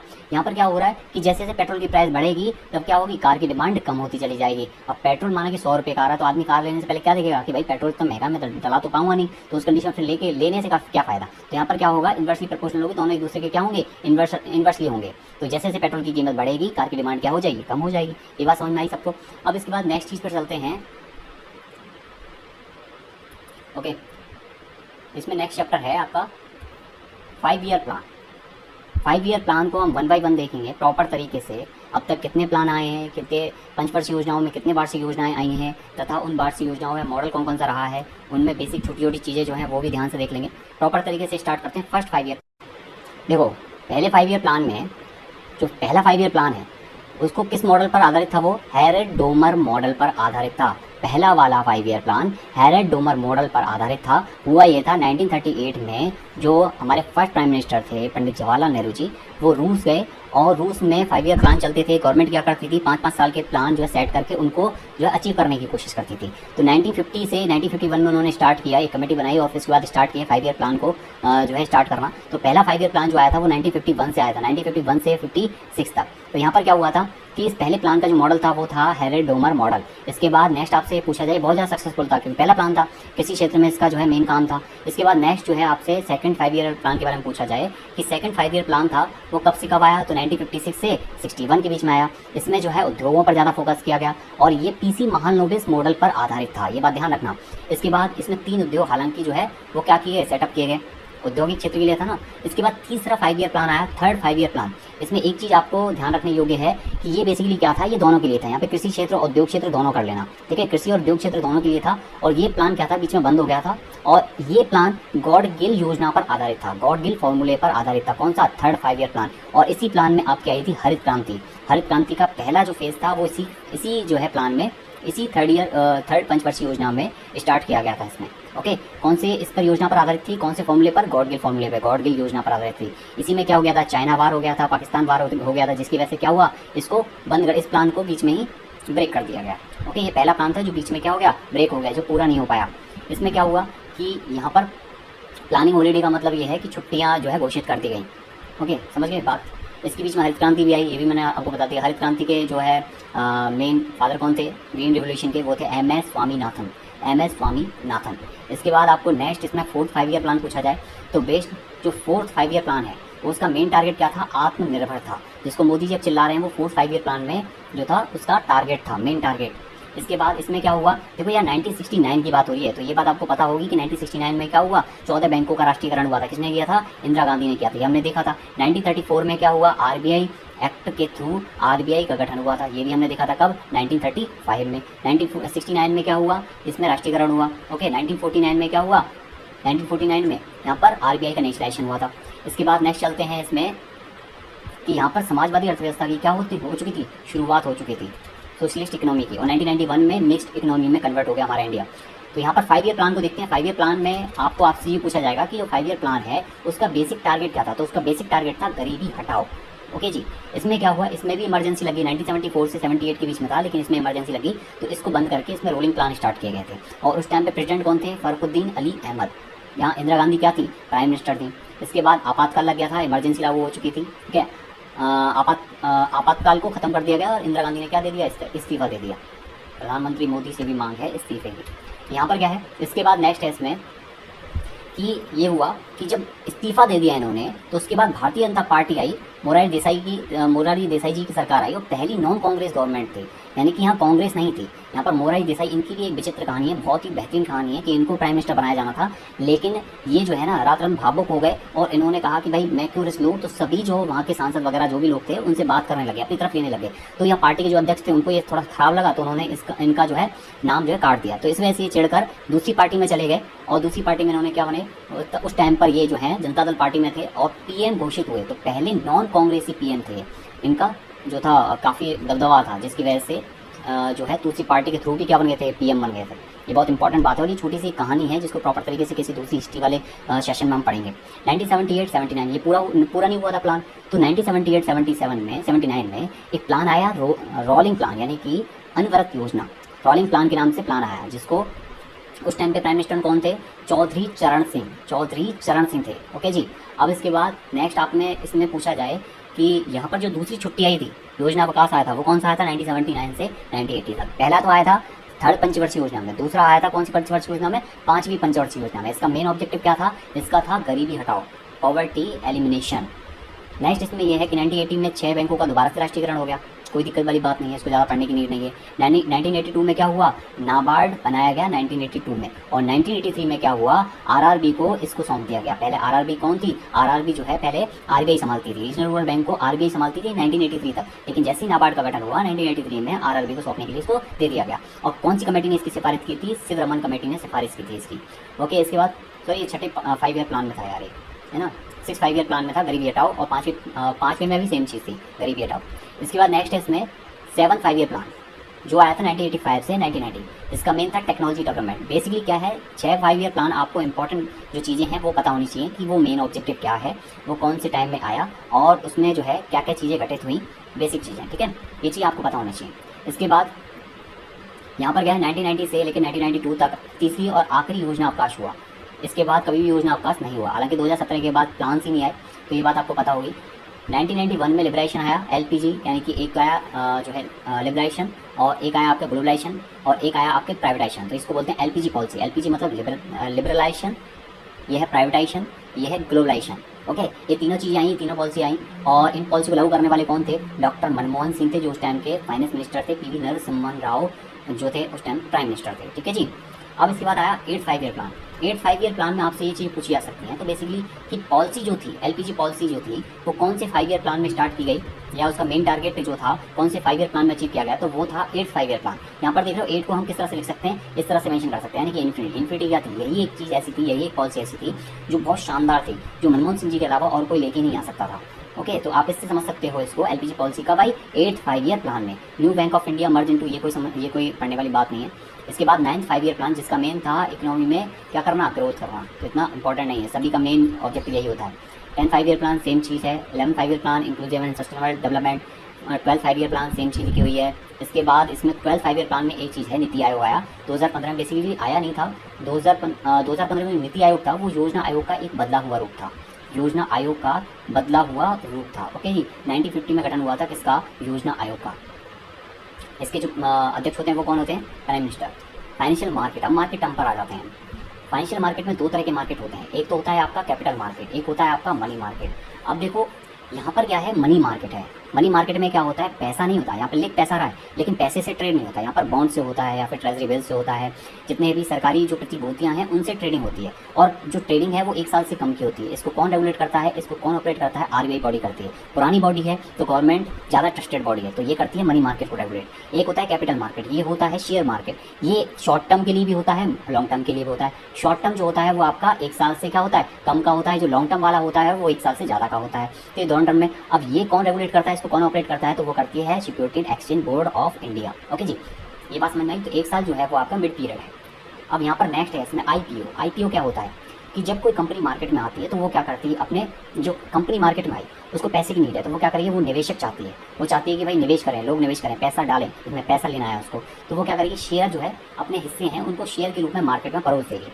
जो इनिशियल स्टेज पे करती है उसको बोलते हैं IPO, initial public offering. Initial public offering यानी शुरुआत के समय पर पब्लिक को क्या करना, ऑफर करना, किसके रूप में, शेयर के रूप में। किसको, अपनी हिस्सेदारियों को, यानी कि जो आपके हिस्से हैं, जो कंपनी के हिस्से हैं, किसके लिए, निवेशकों से पैसा लेने के लिए। तो ये सारी चीज़ें आपको पता होनी चाहिए कि आईपीओ क्या है। इसके बाद आती है प्राइमरी मार्केट। प्राइमरी मार्केट वो होता है जहाँ पर कोई भी क्या होता है, बिचौलिया नहीं होता, यानी जो चीज़ जारी कर रहा है, यानी कि ट्रेड डायरेक्ट हो रही है, इशूअर और इन्वेस्टर के बीच में डायरेक्ट ट्रेड हो रही है, निवेशक और जारीकर्ता के बीच में डायरेक्ट ट्रेड हो रही है, डायरेक्ट व्यापार हो रहा है, इसको बोलते हैं प्राथमिक बाजार। द्वितीयक बाजार में क्या होता है कि बीच में एक बिचौलिया होता है, कोई कंपनी होती है जो क्या करती है, जो इनडायरेक्टली ट्रेड करवाती है दूसरी कंपनियों से। ओके, जैसे ये कंपनीज हैं, बाकी ग्रो मोर वगैरह, ये सभी क्या है, सेकेंडरी मार्केट के थ्रू आप समझ सकते हो। ठीक है, जो क्या लेती है, बीच में कुछ परसेंटेज लेती है।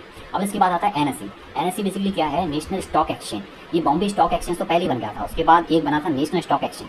बॉम्बे स्टॉक एक्सचेंज में टोटल मिलाकर 30 कंपनियां लिस्टेड हैं, जिनसे बॉम्बे स्टॉक बीएसई इंडेक्स को क्या देखा जाता है, कैलकुलेट किया जाता है। इसके बाद 1992 में एक इंडेक्स बना जिसका नाम था एनएसई, नेशनल स्टॉक एक्सचेंज, जिसने क्या बनाया, निफ्टी नाम का इंडेक्स बनाया, जिसमें कितनी कंपनियां लिस्टेड हैं, 50 कंपनियां लिस्टेड है। ये भी आपसे क्वेश्चन पूछा जा सकता है कि बीएसई में कितनी कंपनी लिस्टेड है, 30, और वही एनएसई में एनएसई के निफ्टी इंडेक्स में कितनी कंपनियां लिस्टेड हैं, तो वो है 50।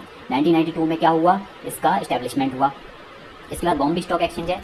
ये बॉम्बे स्टॉक एक्सचेंज जो है वो एशिया का सबसे पुराना स्टॉक एक्सचेंज है, सबसे पुराना स्टॉक एक्सचेंज है। 1875 में इसका गठन हुआ था, इसमें 30 कंपनियां लिस्टेड है, ये बात आपको पता होनी चाहिए। ठीक है, 1992 में एनएसई, बीएसई 1875 में। SEBI, security and exchange board of India, यही क्या करता है, अब रेगुलेट करता है पूरे प्रोसेस को। और इसका मुख्यालय कहाँ है, मुख्यालय इसका मुंबई में। 1988 में क्या हुआ, सेबी का गठन हुआ था।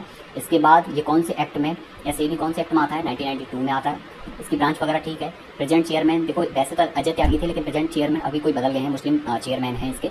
और पूंजी बाजार का संचालक कहते हैं, पूंजी बाजार मतलब कि कैपिटल मार्केट। ठीक है, कैपिटल मार्केट में क्या होता है, शेयर्स होते हैं, डिवेंचर होते हैं, और आपके जितनी भी जो भी शेयर मार्केट से संबंधित टर्म्स होती हैं वो सारी इसमें ही आती हैं। ओके, नेक्स्ट इसमें देखते हैं, ये दोनों में होता है लॉन्ग टर्म और शॉर्ट टर्म, दोनों में होता है। लॉन्ग टर्म के लिए 1 साल से ज़्यादा, शॉर्ट टर्म के लिए 1 साल से कम। अब यहाँ पर इसमें क्या होते हैं, 2 चीज़ होती हैं, बुल और बियर। इसमें कैपिटल मार्केट में बुल का मतलब क्या होता है, बुल होता है भाई, देखो बुल जो है ना, वो कुछ इस तरह का जानवर है जिसमें बुल यानी कि बैल। ठीक है, मैं बैल बनाने की कोशिश करता हूँ, आपको समझ में आ जाएगा टर्म को। ये क्या करेगा, ये ज़मीन से उछाल देगा, किसी आदमी को पकड़ेगा और उसको क्या करेगा, उछाल देगा। यानी कि जब उछाल आता है, ठीक है, उछाल से मतलब कि जब इन्वेस्टर क्या करते हैं, इन्वेस्ट करते हैं, तो उनको बोलते हैं बुल्स ग्रुप बोलते हैं, अगर वो ग्रुप में है तो। और उसमें क्या होता है, जब सेंसेक्स में उछाल आता है तो उसको बोलते हैं बुल्स। और यहाँ पर उन इन्वेस्टर या उन ग्रुप को क्या बोलते हैं, बुल्स ग्रुप, जो क्या करते हैं, इन्वेस्ट करते हैं कैपिटल मार्केट में, जिससे क्या आता है, उछाल आता है। ओके जी, अब क्या है बियर क्या होता है, ये जो भालू है ये पंजा मार के सबको जमीन पर गिरा देता है। ये इनके जो एनिमल जो है, एनिमल सिस्टम है इनका, कि ये लोग जो है बियर जो है वो क्या करता है, वो पंजा मार के गिरा देता है। तो यहाँ पर क्या होती है, जो डिसइन्वेस्टमेंट है, यानी कि जो इन्वेस्टर अपना पैसा निकाल रहे हैं, तो उस कंडीशन में क्या होता है, उस कंडीशन को बोलते हैं बियर कंडीशन, या उन ग्रुप को क्या बोलते हैं, बियर ग्रुप। ये चीज़ आपको पता होगी। अब इसके बाद नेक्स्ट है इसमें तेजड़िया मंदड़िया, आपने सुना होगा, तेजड़िया तो बुल्स हो गया और मंदड़िया क्या हो गया, बियर हो गया। अब इसके बाद है क्रेडिट रेटिंग एजेंसी। यहाँ पर कुछ में कुल मिला के कुछ 4-5 एजेंसी होती हैं। एक तो होती है क्रिसिल, एक होती है care, ICRA, ON, ICRA and SP, standard and poor. ये बेसिकली क्या होती हैं, ये आपको क्रेडिट देती हैं आपके लोन लेने या पैसा लेने, उधार लेने और वापस देने के बेसिस पर। ओके, ये आप देख लेना, इनको पढ़ लेना, एक नाम पढ़ लेना। इंडिया की कौन कौन सी, क्रिसिल है, केयर है, ICRA, ON, ICRA, credit rating information of India limited, और ये पढ़ लेना। और इंटरनेशनल कौन सी है, SP है, स्टैंडर्ड एंड पुअर। इसके बाद नेक्स्ट पर चलते हैं मनी मार्केट पर। कैपिटल मार्केट हमने बहुत अच्छे से देख लिया, मनी मार्केट को प्रॉपर तरीके से देख लेते हैं। बेसिकली क्या है, यहाँ पर इसमें 8 टाइप दे दिए हैं, तो 8 टाइप को 1 बाय 1 पढ़ लेते हैं। मैंने आपको एक शॉर्ट टर्म में बता भी दिया था, छोटे समराइज वे में, कि ट्रेजरी बिल, कमर्शियल बिल, जितने के बिल हैं, डिपॉजिट हैं, प्रतिभूतियाँ, बॉन्ड हैं, उन सब से ट्रेड होती है। यहाँ पर कोई पैसे से ट्रेड नहीं होती है, और 1 साल से कम का टेन्योर रहता है इसमें। पहले जो हर्षद मेहता केस था, उसमें क्या, पहले कैपिटल मार्केट में वो ट्रेड करते थे, उसके बाद उन्होंने कहाँ ट्रेड स्टार्ट किया, उन्होंने मनी मार्केट में ट्रेड स्टार्ट किया। ओके, तो इसमें ट्रेजरी बिल देखते हैं। ट्रेजरी बिल में क्या है, ट्रेजरी बिल में क्या होता है, ये 1986 में स्टार्ट किए गए थे और 364 दिन के लिए तरलता की कमी को पूरा करते हैं। ठीक है, जहाँ भी किसी के पास पैसा नहीं है तो ये क्या करते हैं, बिल दे देते हैं, एक बिल बनाकर दे देते हैं ये कि भाई ये 2 लाख करोड़ का है। उसके बाद क्या होता है, जब पैसा आ जाता है, ओके, तो पैसा देते हैं या फिर कुछ और इसकी जगह दूसरा बॉन्ड देते हैं और ये बॉन्ड वापस ले लेते हैं अपना। तो ये चीज़ चलती रहती है। पहले जो बैंक है वो इसी में डील करती है। कमर्शियल बिल, कमर्शियल बिल क्या होता है, कमर्शियल बिल में पहली बात तो ये 1990 में जो है स्टार्ट हुए थे, और ये NBFCs, non banking financial companies क्या करती हैं, इनको जारी करती हैं। कमर्शियल बिल को कौन जारी करता है, नॉन बैंकिंग फाइनेंशियल कंपनी, ऐसी कंपनी जो बैंकिंग सिस्टम में नहीं आती। इसमें ये 364 के लिए कौन होता है, 364 डेज के लिए, यानी कि 1 साल के लिए कौन वैलिड होता है, ट्रेजरी बिल। ठीक है जी, 1 साल से कम हो गया ना, 365 दिन में 1 साल होते हैं, 364 दिन इसमें कर लिए। सर्टिफिकेट ऑफ डिपॉजिट, जमा प्रमाण पत्र, ये क्या होता है, ये 1 साल के लिए होता है और इसको मैक्सिमम 3 साल तक के लिए एक्सटेंड किया जा सकता है। 1989 में क्या हुआ, इसको ऑर्गेनाइज किया गया। कमर्शियल पेपर, वाणिज्यिक कागज, ये 1990 में ही स्टार्ट हुआ और कॉर्पोरेट हाउस द्वारा क्या किया जाता है, इस्तेमाल किया जाता है। इसके बाद कॉल मनी, देखो कॉल मनी क्या होता है, कॉल मनी पहली बात तो ये कि जो है 1 दिन तक इसमें मिनिमम ले सकते हैं और मैक्सिमम कितने ले सकते हैं, जो है 14 दिन तक। क्या होता है, इसमें पैसे को लिया जाता है कितने दिन, 1 और 14 दिन के बीच। आप 1 दिन से कम नहीं ले सकते और 14 दिन से ज़्यादा नहीं ले सकते। कैश मैनेजमेंट क्या होता है, कैश मैनेजमेंट बिल यानी नगद प्रबंधन बिल, यह स्टार्टेड 2009 में हुआ और 91 दिनों से कम के लिए क्या किया जाता है, जारी किया जाता है। अगर आपको 1 साल तक के लिए चाहिए तो ट्रेजरी बिल, और अगर आपको 3 महीने से कम के लिए चाहिए तो cash management bill. Mutual fund पर आते हैं। म्यूचुअल फंड आपने सुना होगा कि सब्जेक्ट टू अबाउट रिस्क, यानी कि ये रिस्क हो सकता है। म्यूचुअल फंड ऐसा नहीं है कि हमेशा आपको प्रॉफिट देगा, ये रिस्क भी हो सकता है, प्रॉफिट भी दे सकता है और आपको जो है घाटा भी दे सकता है। इसको कौन रेगुलेट करता है, इसको दोनों रेगुलेट करते हैं, सेबी और RBI।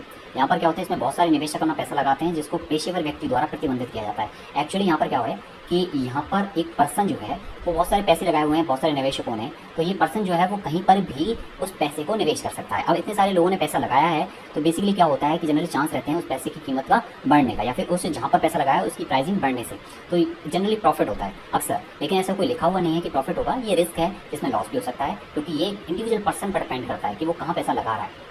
ये ग्रुप पर डिपेंड नहीं कर रहा, जो लोग लगा रहे हैं उन पर डिपेंड नहीं कर रहा है, वो जो लोग एक पर्सन को दे रहे हैं पैसा, वो पर्सन कहाँ लगा रहा है उसके ऊपर डिपेंड करता है। एक है रेपो एंड रिवर्स रेपो, ये तो मैंने आपको बता दिए थे, हालांकि ये दोनों क्या होते हैं तो आप इसको पढ़ लेना। इसके बाद करते हैं हम नेशनल इनकम की बात। तो मार्केट में केवल इतनी टर्म है, कैपिटल और मनी मार्केट, तो आप अच्छे से पढ़ लेना उन दोनों को, और मैंने प्रॉपर तरीके से समझा ही रखा है। कुछ एडिशनल पॉइंट थे, जितना मेरे को पता था उतना मैंने आपको बता दिया। इसके साथ 1 बाय 1 टर्म में हम देख लेते हैं नेशनल इनकम क्या है। नेशनल इनकम मतलब कि राष्ट्र की आय, राष्ट्रीय आय, जिसमें सारी चीज़ आती हैं, goods and service tax, goods and service की जितनी प्राइसिंग है, जितनी वैल्यू है, उन सबको क्या किया जाता है, फाइनेंशियल ईयर में कैलकुलेट कर लिया जाता है, वित्तीय वर्ष में, जो कौन सा होता है, जो होता है आपके अप्रैल से मार्च। ठीक है, अप्रैल से मार्च चलता है, तो ये फाइनेंशियल ईयर में क्या किया जाता है, उन गुड्स एंड सर्विस की वैल्यूज को कैलकुलेट कर लिया जाता है एक फाइनेंशियल ईयर में, और फिर उससे आय की गणना की जाती है, इसको बोलते हैं राष्ट्रीय आय। इसमें 2 तरह के होते हैं, तो GNP होता है GDP। GDP मतलब कि ग्रॉस डोमेस्टिक प्रोडक्ट, मतलब कि सकल घरेलू उत्पाद। इसका मतलब है कि जो देश है ना, इसके अंदर क्या है, जितना भी आपकी आय हो रही है प्रोडक्ट से एंड सर्विसेज से, तो उसको क्या किया जाएगा, उसको कंसीडर किया जाएगा। यहाँ पर क्या होगा, यहाँ पर कभी भी विदेशी आय को कंसीडर नहीं किया जाएगा, यानी विदेशों से जो प्राप्त आय हो रही है उसको कंसीडर नहीं किया जाएगा। यहाँ पर क्या होगा, ये जो पर्सन विदेशों से आएगी, यहाँ पर जो विदेशी लोग होंगे, जैसे यहाँ पर NRI हैं, जो लोग बाहर जाकर बस जाते हैं और फिर पैसा कमाते हैं और बाहर ही खर्च कर देते हैं, तो उनको यहाँ पर कंसीडर नहीं किया जाता। ठीक है, तो यहाँ पर क्या होगा, जो देश के अंदर है वही कंसीडर किए जाते हैं, चाहे वो बाहर से आ रही हो क्यों ना। अब इसके बाद GNP क्या होता है, GNP होता है आपके सकल राष्ट्रीय उत्पाद। इसमें क्या होता है, इसमें बेसिकली जो बाहर के लोग कमा रहे हैं यहाँ क्या हो रहा है, ये तो देश के जो कमा रहे हैं वो ठीक है, बाहर के लोग जो कमा रहे हैं उसको भी पैसे को इंक्लूड किया जाता है, जिसको बोलते हैं ग्रॉस नेशनल प्रोडक्ट। ओके, बाहर के लोगों को भी अपना समझा जाता है। अब इसमें एक चीज़ है, देखो डेप्रिसिएशन को जीएनपी में से घटा दोगे तो बन जाएगा नेट नेशनल प्रोडक्ट, और जीडीपी में से घटा दोगे डेप्रिसिएशन को, मूल्यह्रास को, तो बन जाएगा एनडीपी यानी नेट डोमेस्टिक प्रोडक्ट। ये बात ध्यान रखना। इसके बाद नेक्स्ट आते हैं इसमें ग्रॉस एंड नेट। हालांकि ये कुछ ज़्यादा नहीं है इंपॉर्टेंट, कुल मूल्य जिसमें से कोई चीज़ घटाई नहीं गई हो। ओके, समझ में आ गई आपको बात।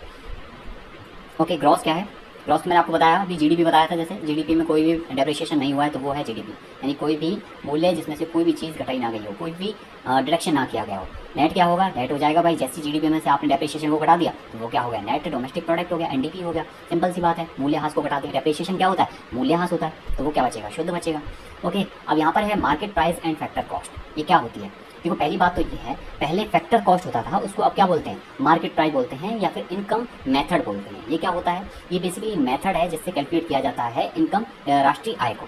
पहले क्या होता था, फैक्टर कॉस्ट का मतलब कि जो लागत होती थी उसके बेसिस पर राष्ट्रीय आय को कैलकुलेट कर लिया जाता था। जैसे कोई चीज़ बन रही है तो उसमें कितनी लागत लग रही है, लेकिन क्या हुआ 2015 के आसपास यहाँ पर मार्केट प्राइस को कंसीडर किया गया। क्यों, 10 रुपये की चीज़ बन रही है, मार्केट में जा रही है वो 25 रुपये की, तो यहाँ पर देखा गया कि भाई कमाई तो उसकी 25 रुपये है ना, उसकी लागत 10 रुपये लगी है लेकिन कमाई कितनी हुई है, 25 रुपये। तो यहाँ से जो राष्ट्रीय आय कैलकुलेट की गई वो कैलकुलेट की है 2015 से मार्केट प्राइस पर, और जो फैक्टर कॉस्ट है उस मेथड को हटा दिया गया। तो ये बात ध्यान रखना, ये दो अलग अलग मेथड हैं, पहले फैक्टर कॉस्ट लगता था 2015 से पहले, और 2015 के बाद लगा है कौन सा, मार्केट प्राइस वाला सिस्टम। ओके, ये ग्राफ है, छोटा सा समझ लेना, इसको कोई दिक्कत नहीं, हालांकि समझने लायक नहीं है, मैंने आपको पार्शली बता दिया है कि अगर जीएनपी में से आप डेप्रिसिएशन घटा दोगे क्या बन जाएगा, एनएनपी बच जाएगा।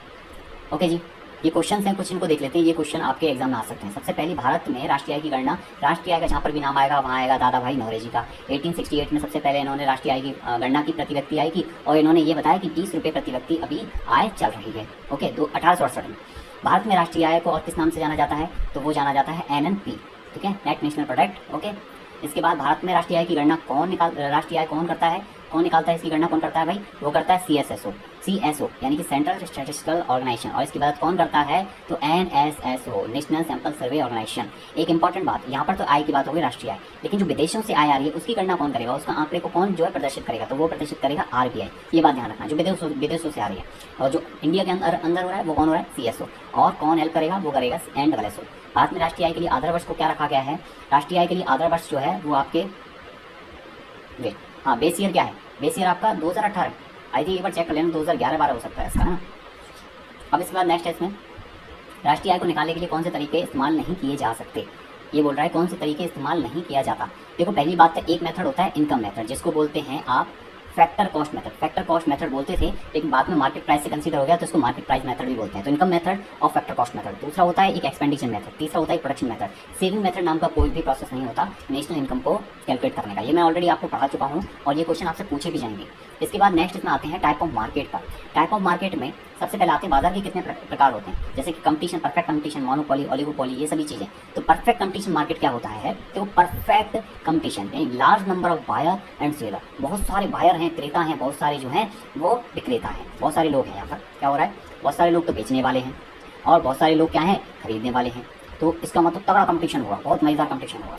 बहुत सारे खरीदने वाले, बहुत सारे बेचने वाले, एक तरह की वस्तु बेच रहे हैं, सब बेच रहे हैं, सब कारक बेच रहे हैं।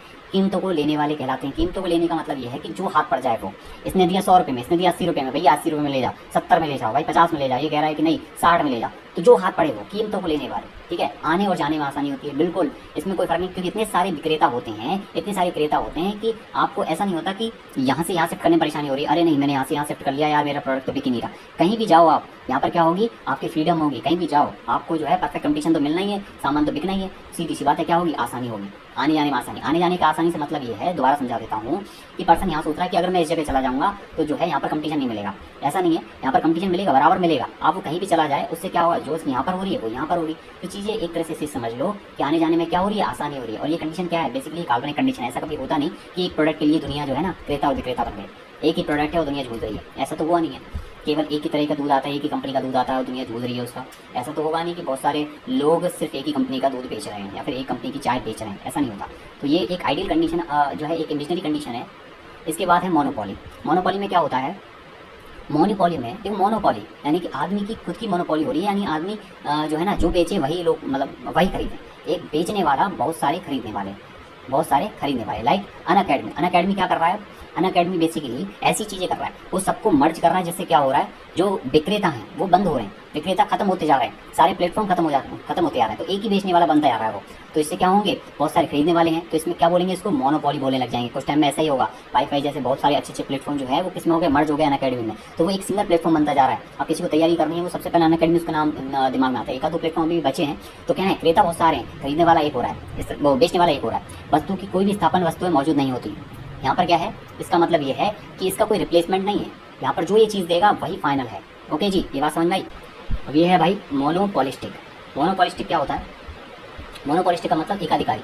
इसमें क्या होता है कि ये जो आपने इससे पहले पढ़ा था, वेट, मोनोपोली और आपका परफेक्ट कंपटीशन, ये दोनों को कंबाइन करके बनाया जाता है मोनोपोलिस्टिक।